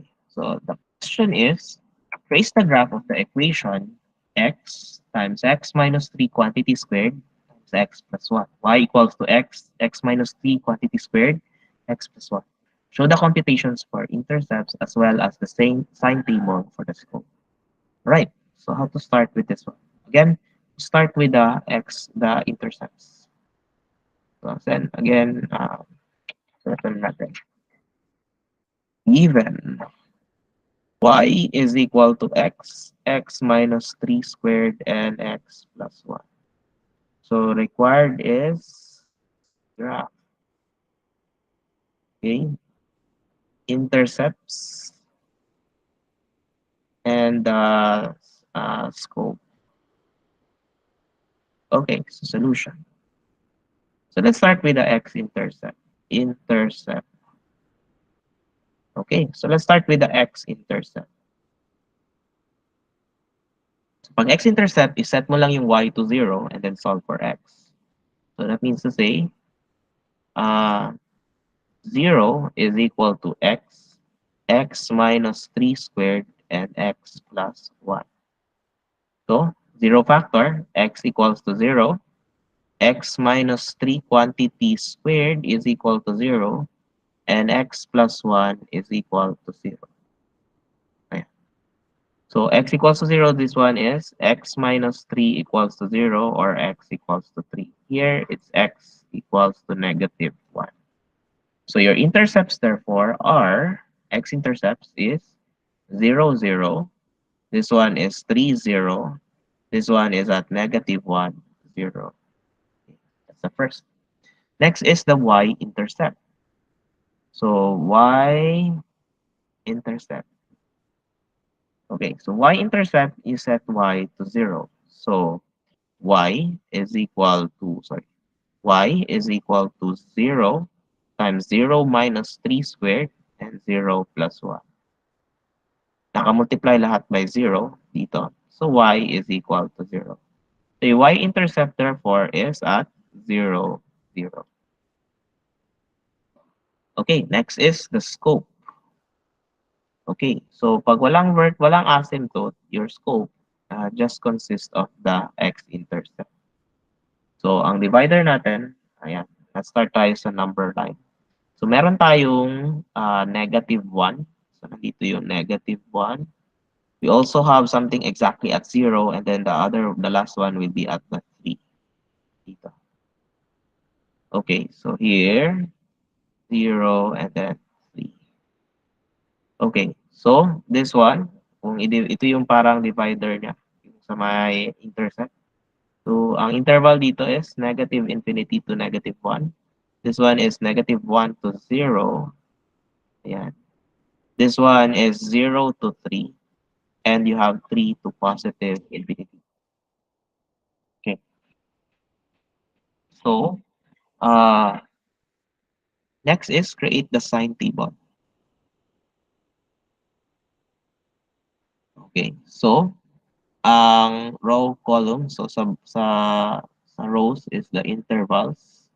Sa column, we have the factors. Okay.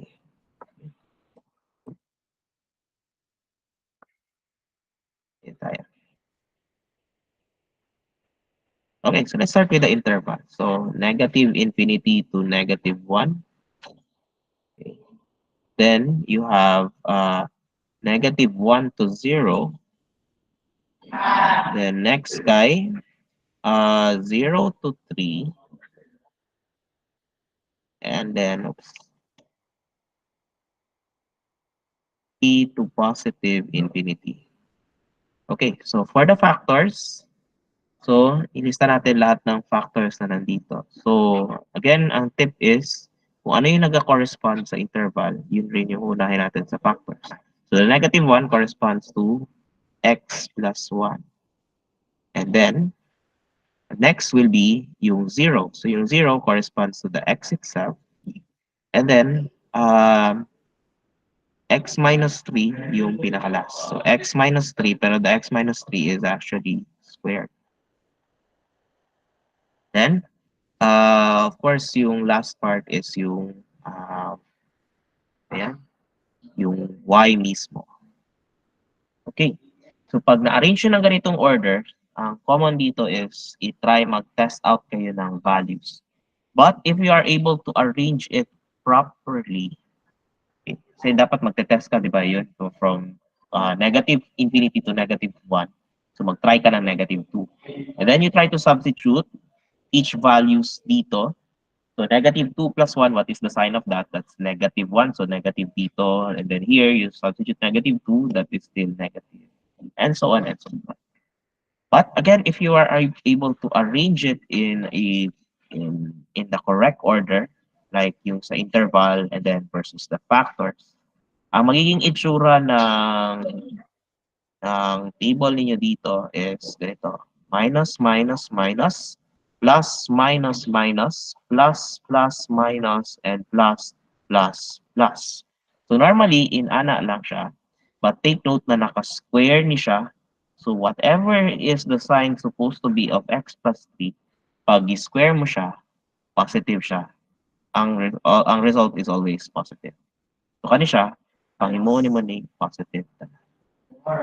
Then, just evaluate the sign, multiply everything, and take the sign of the y. So dito, dalawang negative. So, positive yung overall sign niya. Dito, isa lang yung negative. So the sign is negative. While the rest is all positive. So plus, minus, plus. Okay. So next will be the graph. Okay pa so far. Okay. So here, let's have the graph.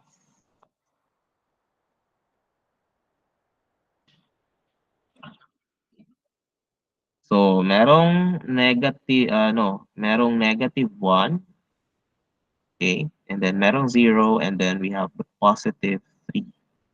Okay, so these are the intercepts. 1, 0, and then 3. So, if we look at the scope, so di ba positive siya? So, sa ato pa, there is sa my left side, pasaka siya. Then, sa second, from negative 1 to 0, negative siya. So, sa ato pa, naa siya sa baba. Tumunawag siya before siya mabalik sa x-intercept.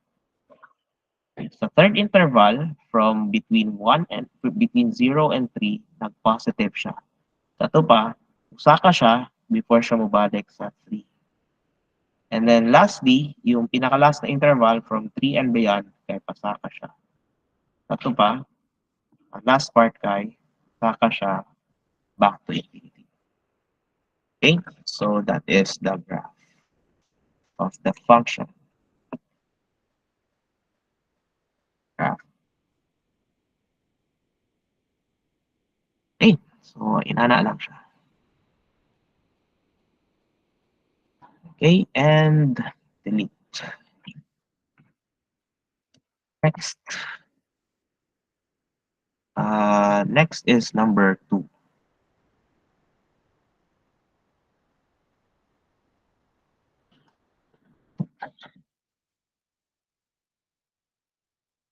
Okay, so trace the graph of y equals to x plus 3, x minus 2, x minus 3.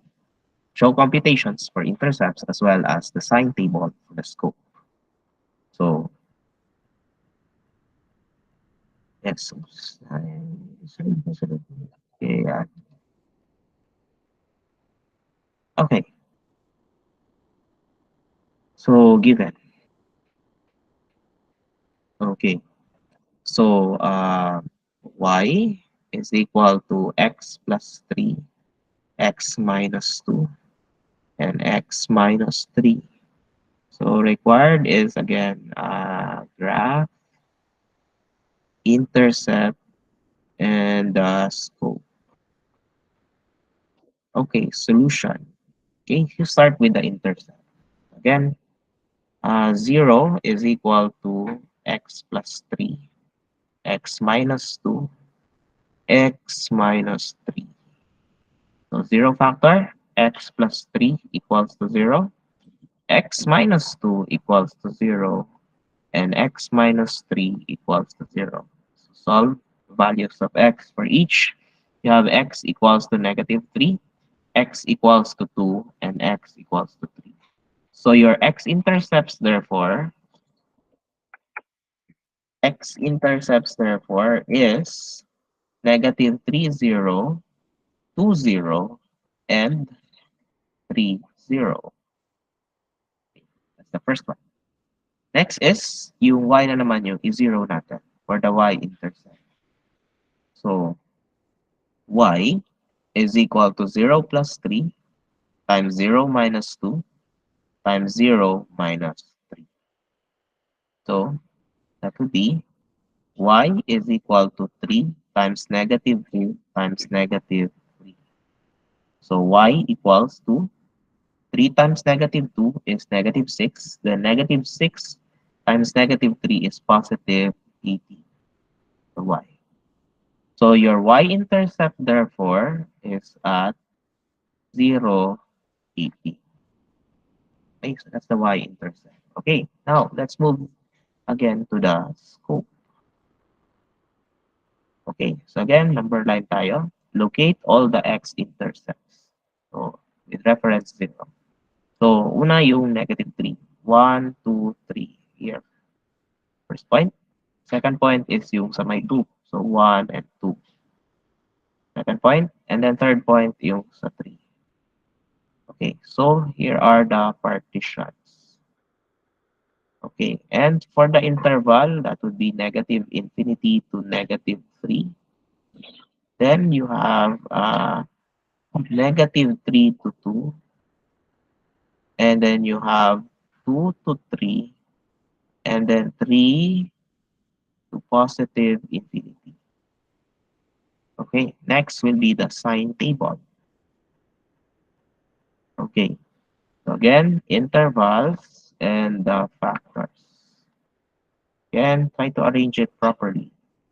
For the intervals, you have negative infinity to negative 3.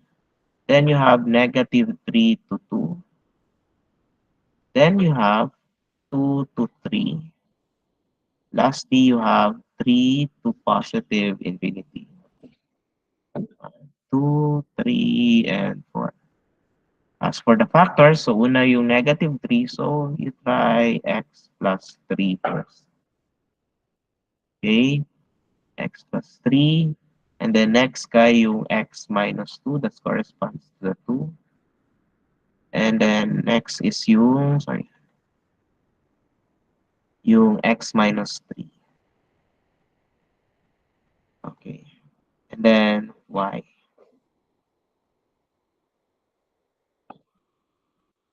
Okay, so again, with it properly arranged, so tapos wala namang ibang nakaano dito. So just label minus, minus, minus, plus, minus, minus, plus, plus, minus, and plus, plus, plus. Okay. So, walang naka-square, so wala tayong i-all positive. So, the pattern stays.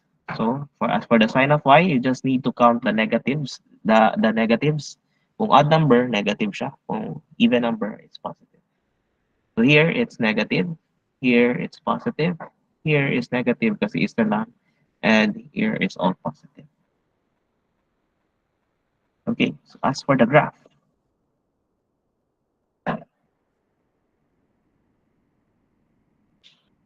So, again, locate. Negative 3 and then 0, ano, walang 0. And then 0, and then this one is 2 and 3.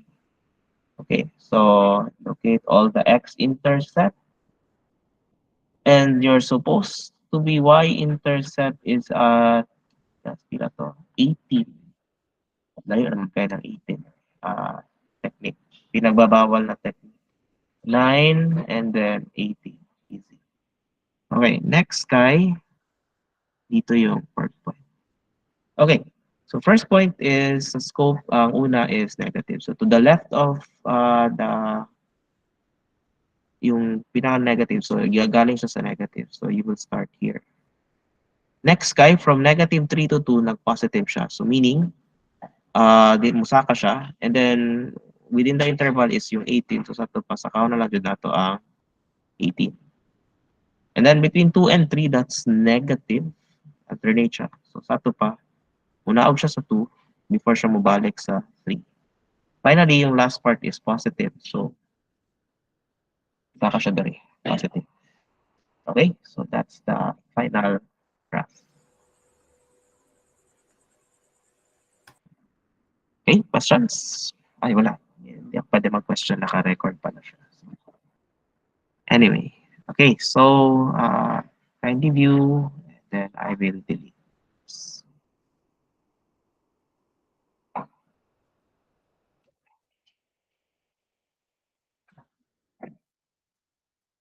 By the edition. Okay. Next is final.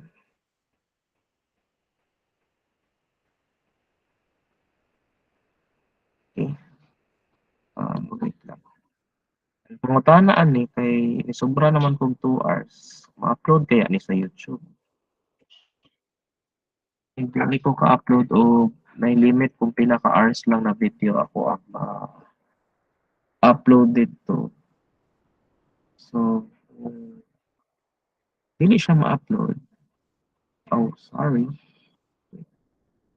Next, so trace the graph of the equation of y equals to x plus 2 over x minus 5. Show computations for intercepts, this time asymptotes, intersection at HA, as well as the sine table. Okay, so given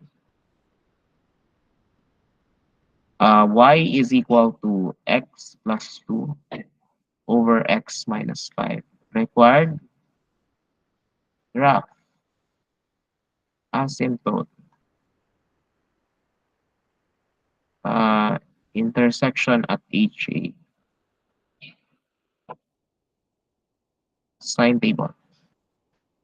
So, type 2 curve naman kasi siya. So, kasi may variable na sa denominator. So, that means, kailangan rin ng asymptote. Okay, solution. Okay, so the usual, let's start with the intercepts. Okay, so intercept first, we set y to 0 and then solve for x. So, 0 is equal to x plus 2 over x minus 5. So, multiply both sides by x minus 5 para mawala yung denominator. So, sa kabila, it's still 0. Sa right side, makancel yung x minus 5. So, x plus 2 na lang. So, your x, therefore, is equal to negative 2. So, your x-intercept, therefore, is at negative 2 and 0. Next will be the y-intercept. So, y is equal to 0 plus 2 over 0 minus 5. So y is negative 2 over negative 5 or negative 2 over 5. So your y-intercept, therefore, is at 0 and negative 2 over 5. Okay, so isa-isa lang. So, next layer will be the HA.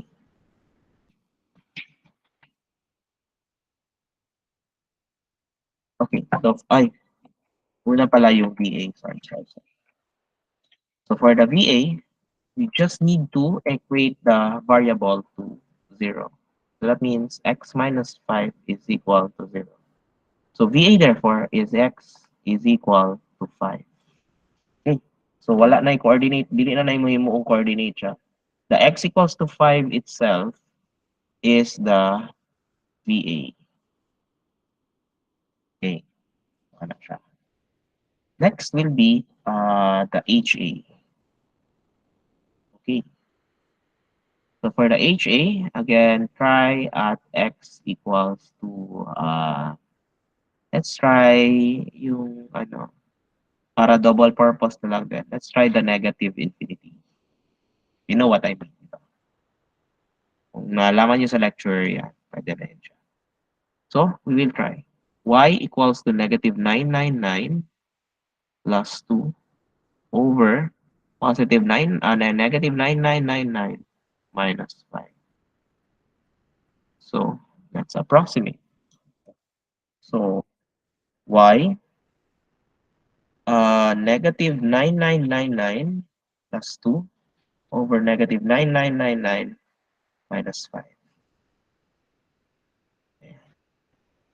So, this one will actually give you approximated 0.9993. So, therefore, your HA is y equals to 1. Okay. May nag-ask ng question. What is it?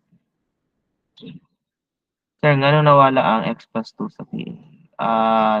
Denominator lang ang i-equate mo sa 0. Okay, pangitaon lang nimo tong makapa-undefined sa equation. Katong ma-undefined bitaw. So, di ba 0 denominator to? So, ang denominator lang is 0. Ang i-equate to 0. 1, arbitrary, negative infinity. Mag-substitute kag negative infinity. Mag-substitute kag infinity. So, ang infinity is any large number. Tapos, pwede man either positive infinity or negative infinity ang imuhang i-substitute. Pero ang negative infinity kay double purpose na siya. So, you will see later pag mag-graph tayo. So, tip lang, negative infinity ang i-substitute. Kaya narito ang starting point. Okay. So, HA is y equals to 1. Okay. So, intersection at HA.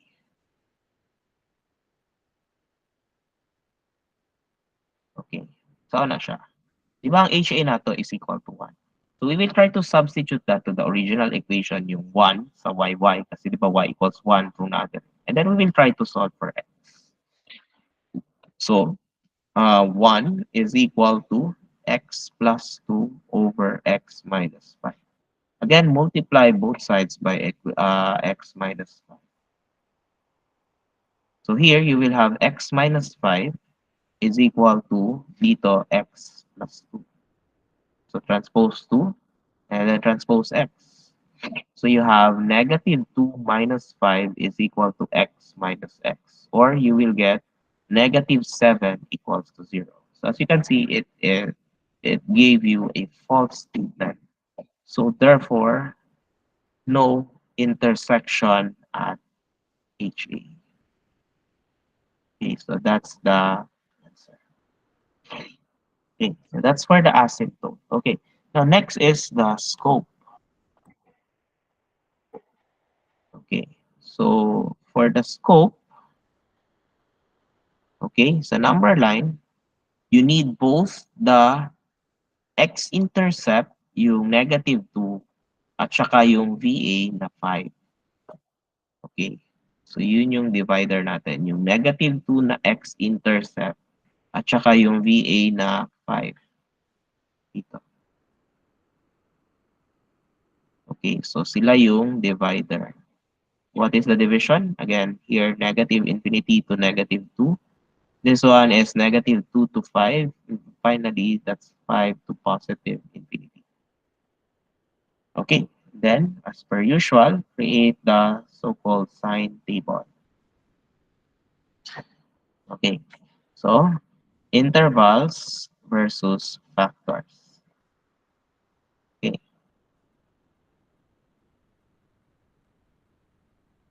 okay, so here you have negative infinity to negative 2.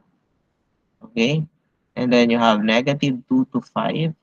And here you have 5 to positive infinity.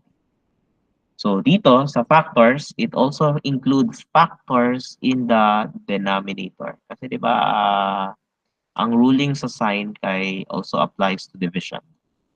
So dito, factor is ano yan?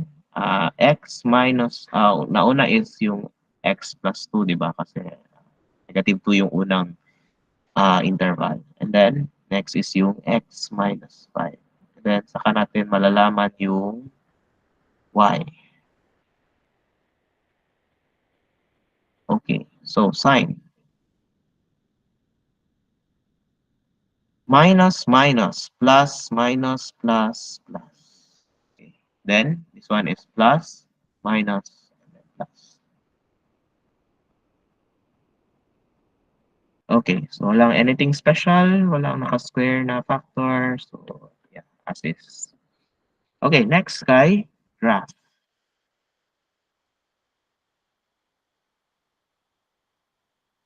Okay, so for the graph, okay, so first, locate first the x-intercept and the y-intercept. So, x-intercept is at negative 2, 0. So here, negative 2, 0. Okay? And then, 0, negative 2 over 5. So, nandito siya sa may negative, dual siya sa 0, 0 gyapon. Another. Anyway, that's the x and y intercept. Then next is the horizontal and vertical asymptote. So, horizontal is, yung vertical is yung x equals to 5. 2, 3, 4, 5. Siya, diri pakita siya. Ano, PAX equals to 5. So, ang graph niyan ay, of course, vertical line siya. Then, for the horizontal asymptote, it's yung 1. Y equals to 1. Okay, so, here. Okay, so, let's try to graph. So, remember, mag-start tayo sa pinaka-left. So, positive siya. So, dito sa saka. Okay? So, remember na ang starting point always is the VA. So, ang nigawa sa atong VA kay 0.9993, which is, di ba ang 0.993 kay lower na siya sa 1 mismo. Ibig sabihin, we will start at the HA pero on the lower portion. So, what we will do is, we will meet the, yung, yung x-intercept. So, x-intercept yun. Next is from negative 2 to 5 na interval, ang nigawas na sign is negative. So, dira kay agian nato ang negative 2 over 5, tapos ang kasugat niya diri sa boundary sa may 5 is VA. So, sa ato pa, pag VA imuhang kasugat, always jud na siya infinity. And then lastly, positive siya. Pero ang starting point natin sa kabilang side is again the VA. Sa ito pa, sa infinity ka mag-start sa positive. And then, you move. Wala ka namang ibang ano, di ba? To infinity na naman. So, pag moving to infinity ka, again, ang kasugat, pag merong HA, ang kasugat mo is yung HA mismo. So, okay. So, that is the full graph. Yeah. Oops. Kasi, i-move na lang siguro na ito.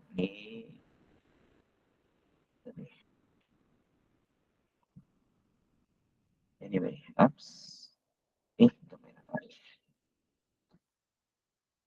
there. 9:36 na. Okay, so we're down to the last three problems. So sa polar graph and delete. Okay, so polar graph.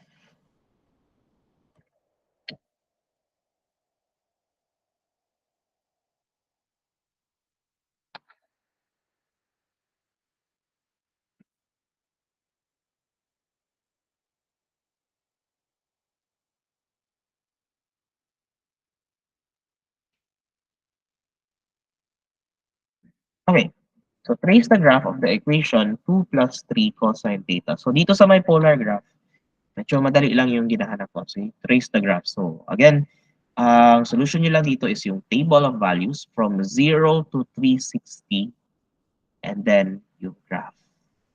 Okay, so given. Okay, so R is equal to 2 plus 3 cosine theta. Required graph solution. Okay, so I need the table of values. So, oops, I got R and theta degrees. So 0, 30, 45, 60, 90. Okay, another R theta. So that is 120, 135, 150, 180. Okay, another R theta, 210, 225, 240, and 270. Okay, final R theta is 300, 315, 330, 360. Pero 360 is the same as 0. Okay, so let's try to find the values. Okay, so 2 plus 3 sine cosine 0. So that would be 5. Oops, let's use a different color. 5. Then pagka 30 kay 4.6. Pagka 45 kay 4.12. Pagka 60, that's 3.5. Okay.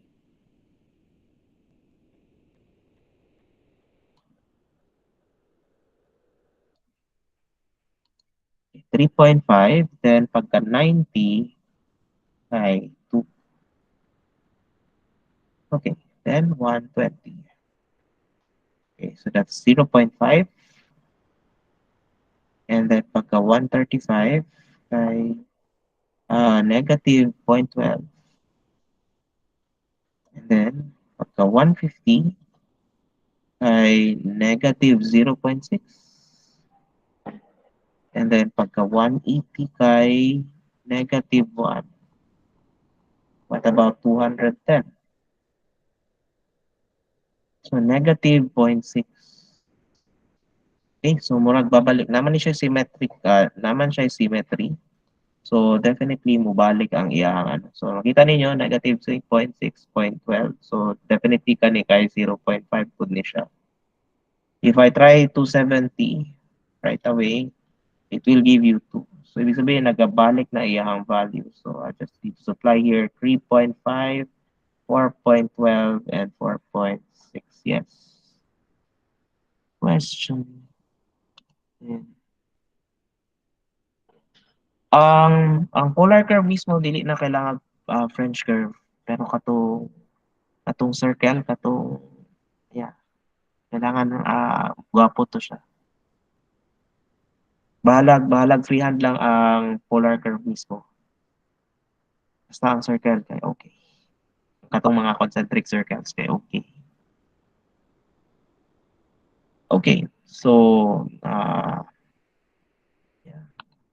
So unfortunately wala ko'y drawing tools diri. So kailangan kong ipinagbabawal na technique. Wait lang. Gamit tala kong ipinagbabawal na technique kaya wala ko yung drawing tools sa phone. Saka,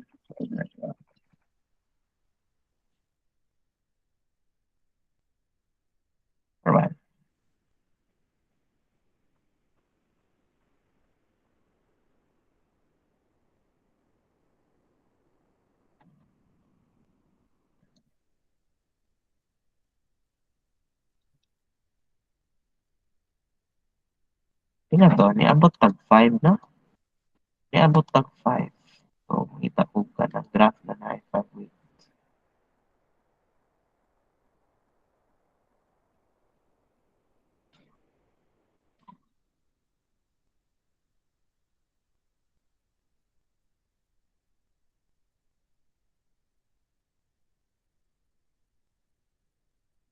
So, gamit ta og forbidden technique. Forbidden technique.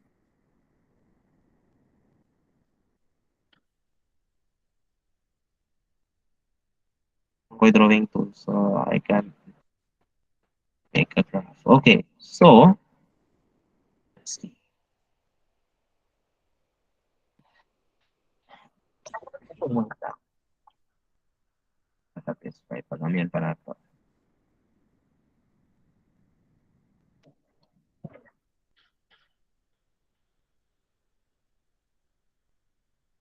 Apoy. Ayan na. Wait. Gamay. Okay. So, first kay, ito 5-0. So, 5. 5. Dari ang 5. Wait. 5, 4.6. Then 4.12. Ito, yes. Yes, question Pinky. By 15. Pwede man 15. Pwede man 15. Pwede man by 15 kay para dili na ka magproblema kung pilay multiples imo ano kanang pilay kanang naman gyud laktaw-laktaw tong 30, 45. So 4.12 and then 3.5, 3.5 and then 2. And then pagka 1 kay diretso siya 0.5 and then negative 0.12. Ayan. Negative 0.12 ang kani kamera ka siya. Tapos negative 0.6 ang PCAS and then 1. Then nakasymmetrical siya 0.6, 0.12 and then uh, 0.5 ulit and then paggawas kay 2. Then 3.5 ulit, then 4.12, then 4.6 and then 5. Okay, so let's trace. So, dito magsugod, then padulong sa 30, then padulong sa 45, then padulong sa 60, then padulong sa 90, then dire, and then always musugat siya sa center. And then, okay,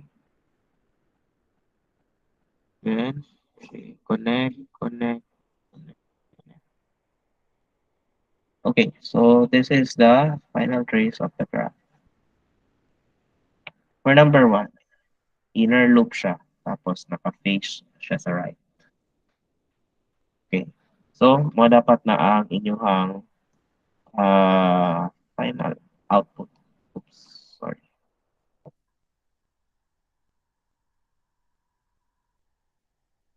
Okay, so that's for the final output number 1. Okay, final output number 2.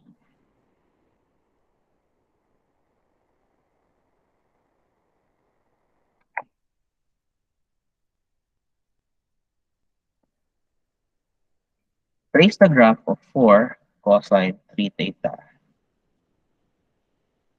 Okay, ko yun man. Wait lang ha.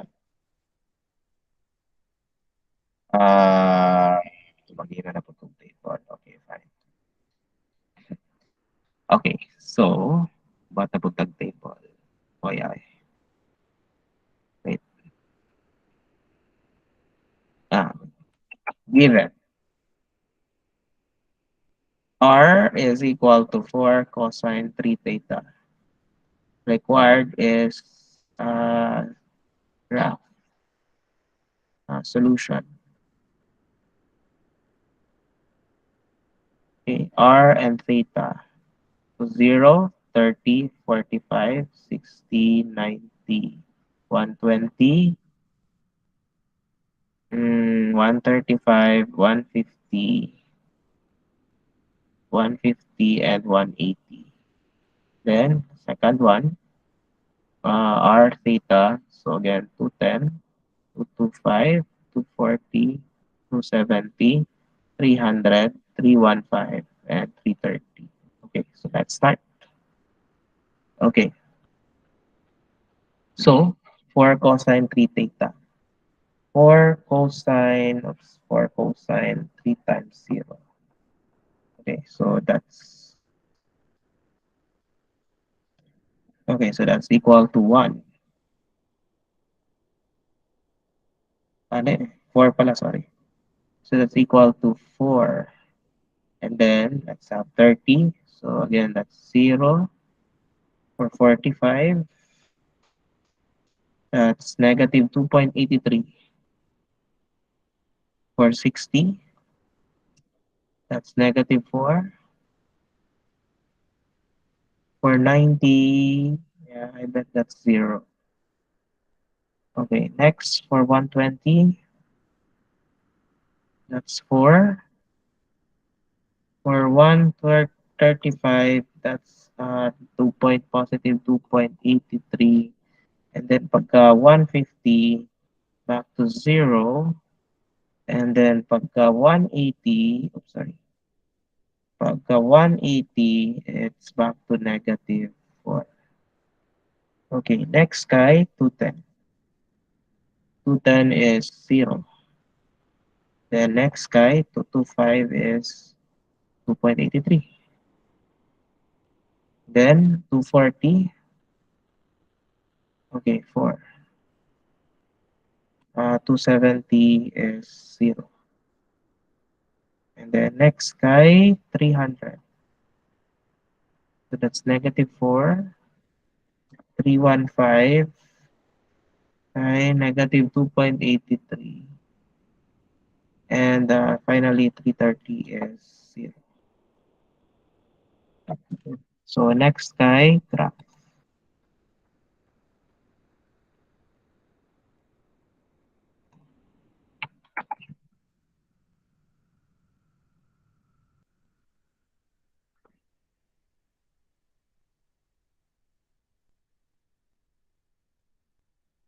Okay, so 40. Okay, so that's not pagamay. Ano. Okay, so 40. 40 kay na dali. Okay. Okay. So 40 and then 0.30. And then pagka 45, negative 45 kay negative 2.83. 1, 2, almost 3. And then pagka 60 kay nanapod siya sa negative 4. Pagka 90 balik og 0.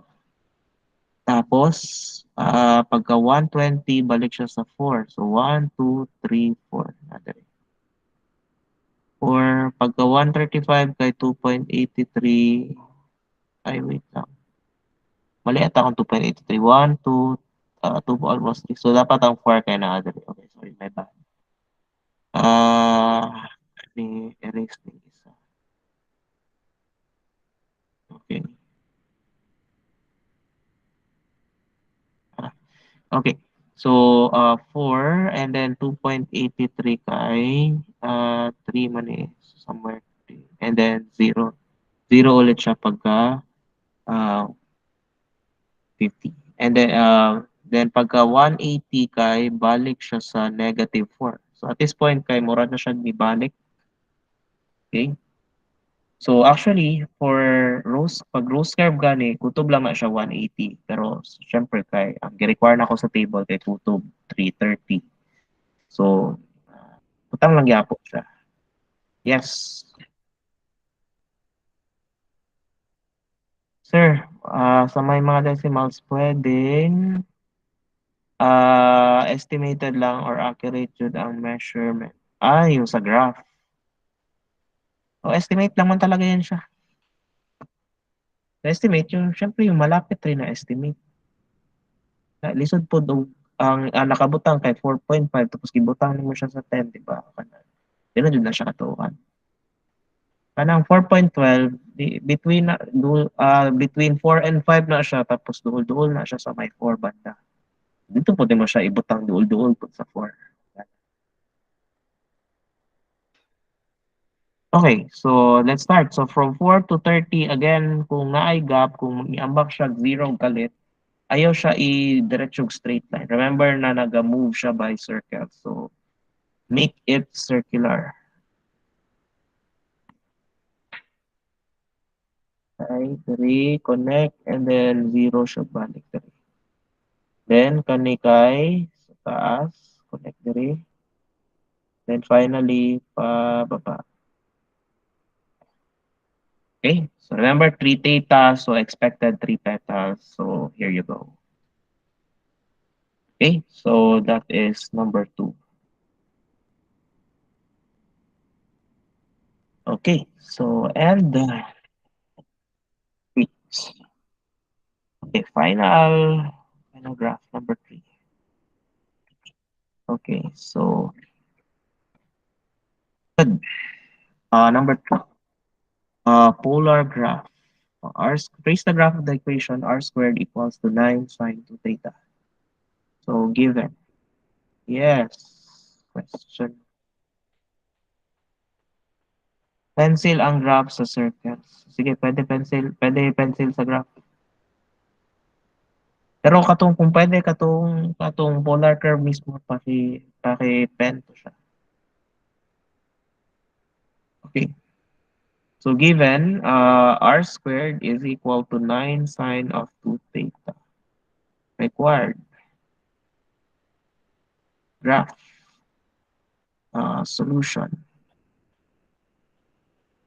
Okay, so let's prepare again r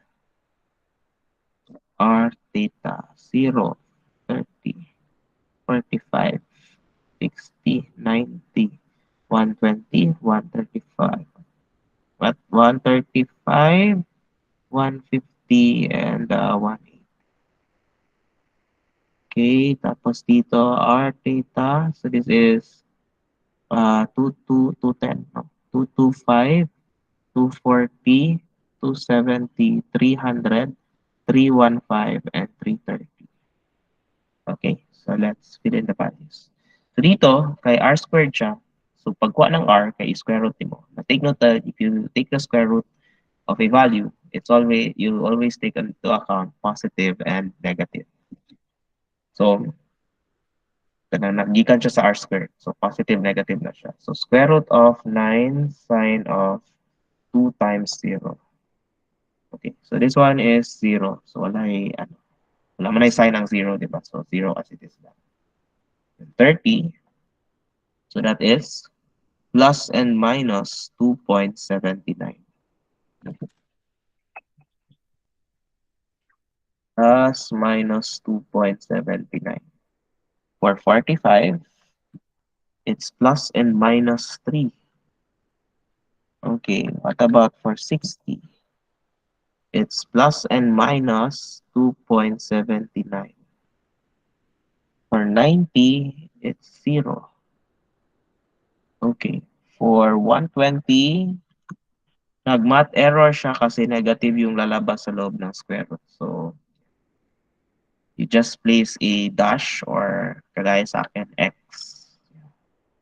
Mas fan ako ng x. So, this one is 135. Again, that's another math error. So, x. 150, wala gyapon yung value. X gyapon na siya. Tapos, 180. So, that's 0. Next kay 210. So, 2.79 plus and minus. Then 225. So that is plus and minus 3. Then here is plus and minus 2.79 and then 0 na po. And then pattern x, x, and then x. Okay, So, let's move on to the graph. So, ako laing graph. Kaya murag dako ra ito kanina. Wait.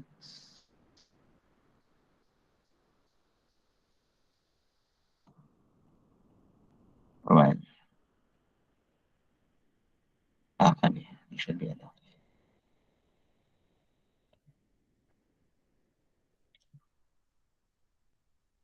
Very good. Okay. So, let's try to graph the equation. Okay, so first is 0. So, nasa dali. Next, kay pagka 30 kay 2.79. So, mga nasa 3/4 na siya. Positive, negative.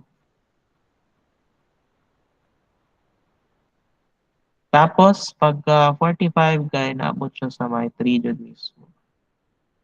Pagka 60, balik siya sa 2.79. And then, nag-0 siya. Tapos, wala na yung value diri sa 135 and 120 and then 18. So, actually, pwede na nimo na siya i-graph og inana. So, kani kay 0, 2.79, 3, and then 0, then balik siya 90. So, diri kay, di ba, nag-plus and minus pa na siya. So, kani, diri po ka magsugod. Then, collect diri, connect, and then. So, that would be the final graph. Okay. So, that's the final graph. Okay. Lah, alas 10 jud ta. So, mo na to tanan answer. So, I hope that you were able to follow live. I will try to upload it once it's available, pero it's 2 hours long. Hindi ako sure kung allowed ba ako mag-upload ng 2-hour video sa YouTube. So, just hope and pray. Pag-share na lang mong answer sa inyong classmates. If ever. Kung nagtaon-taon pa po na yung available sa Google, ako ang taon-taon pa po ma-available sa Google akong video. So, I'm not sure kung tanggalan ako kung info. I'm not sure kung ma-upload po na ako ni sa YouTube kahit 2 hours naman ko siya na video. So, kasi na-limit ba? Hindi ako sure. So anyway, I hope naka-follow kayo sa mga answers kanina. So, paki-share na lang sa inyong classmates if ever. Murag unya pa ning kadlawon ma-upload ang video kung naaman. Okay? Mura lang siguro to. So I hope na amoy natunan karon. So, thank you and God bless you all tomorrow. Bye. Bye, sir. Bye. Thank you, sir. Thank you po. Okay. Sir, unsa oras Yes. exam? Alauna gyapon, alauna.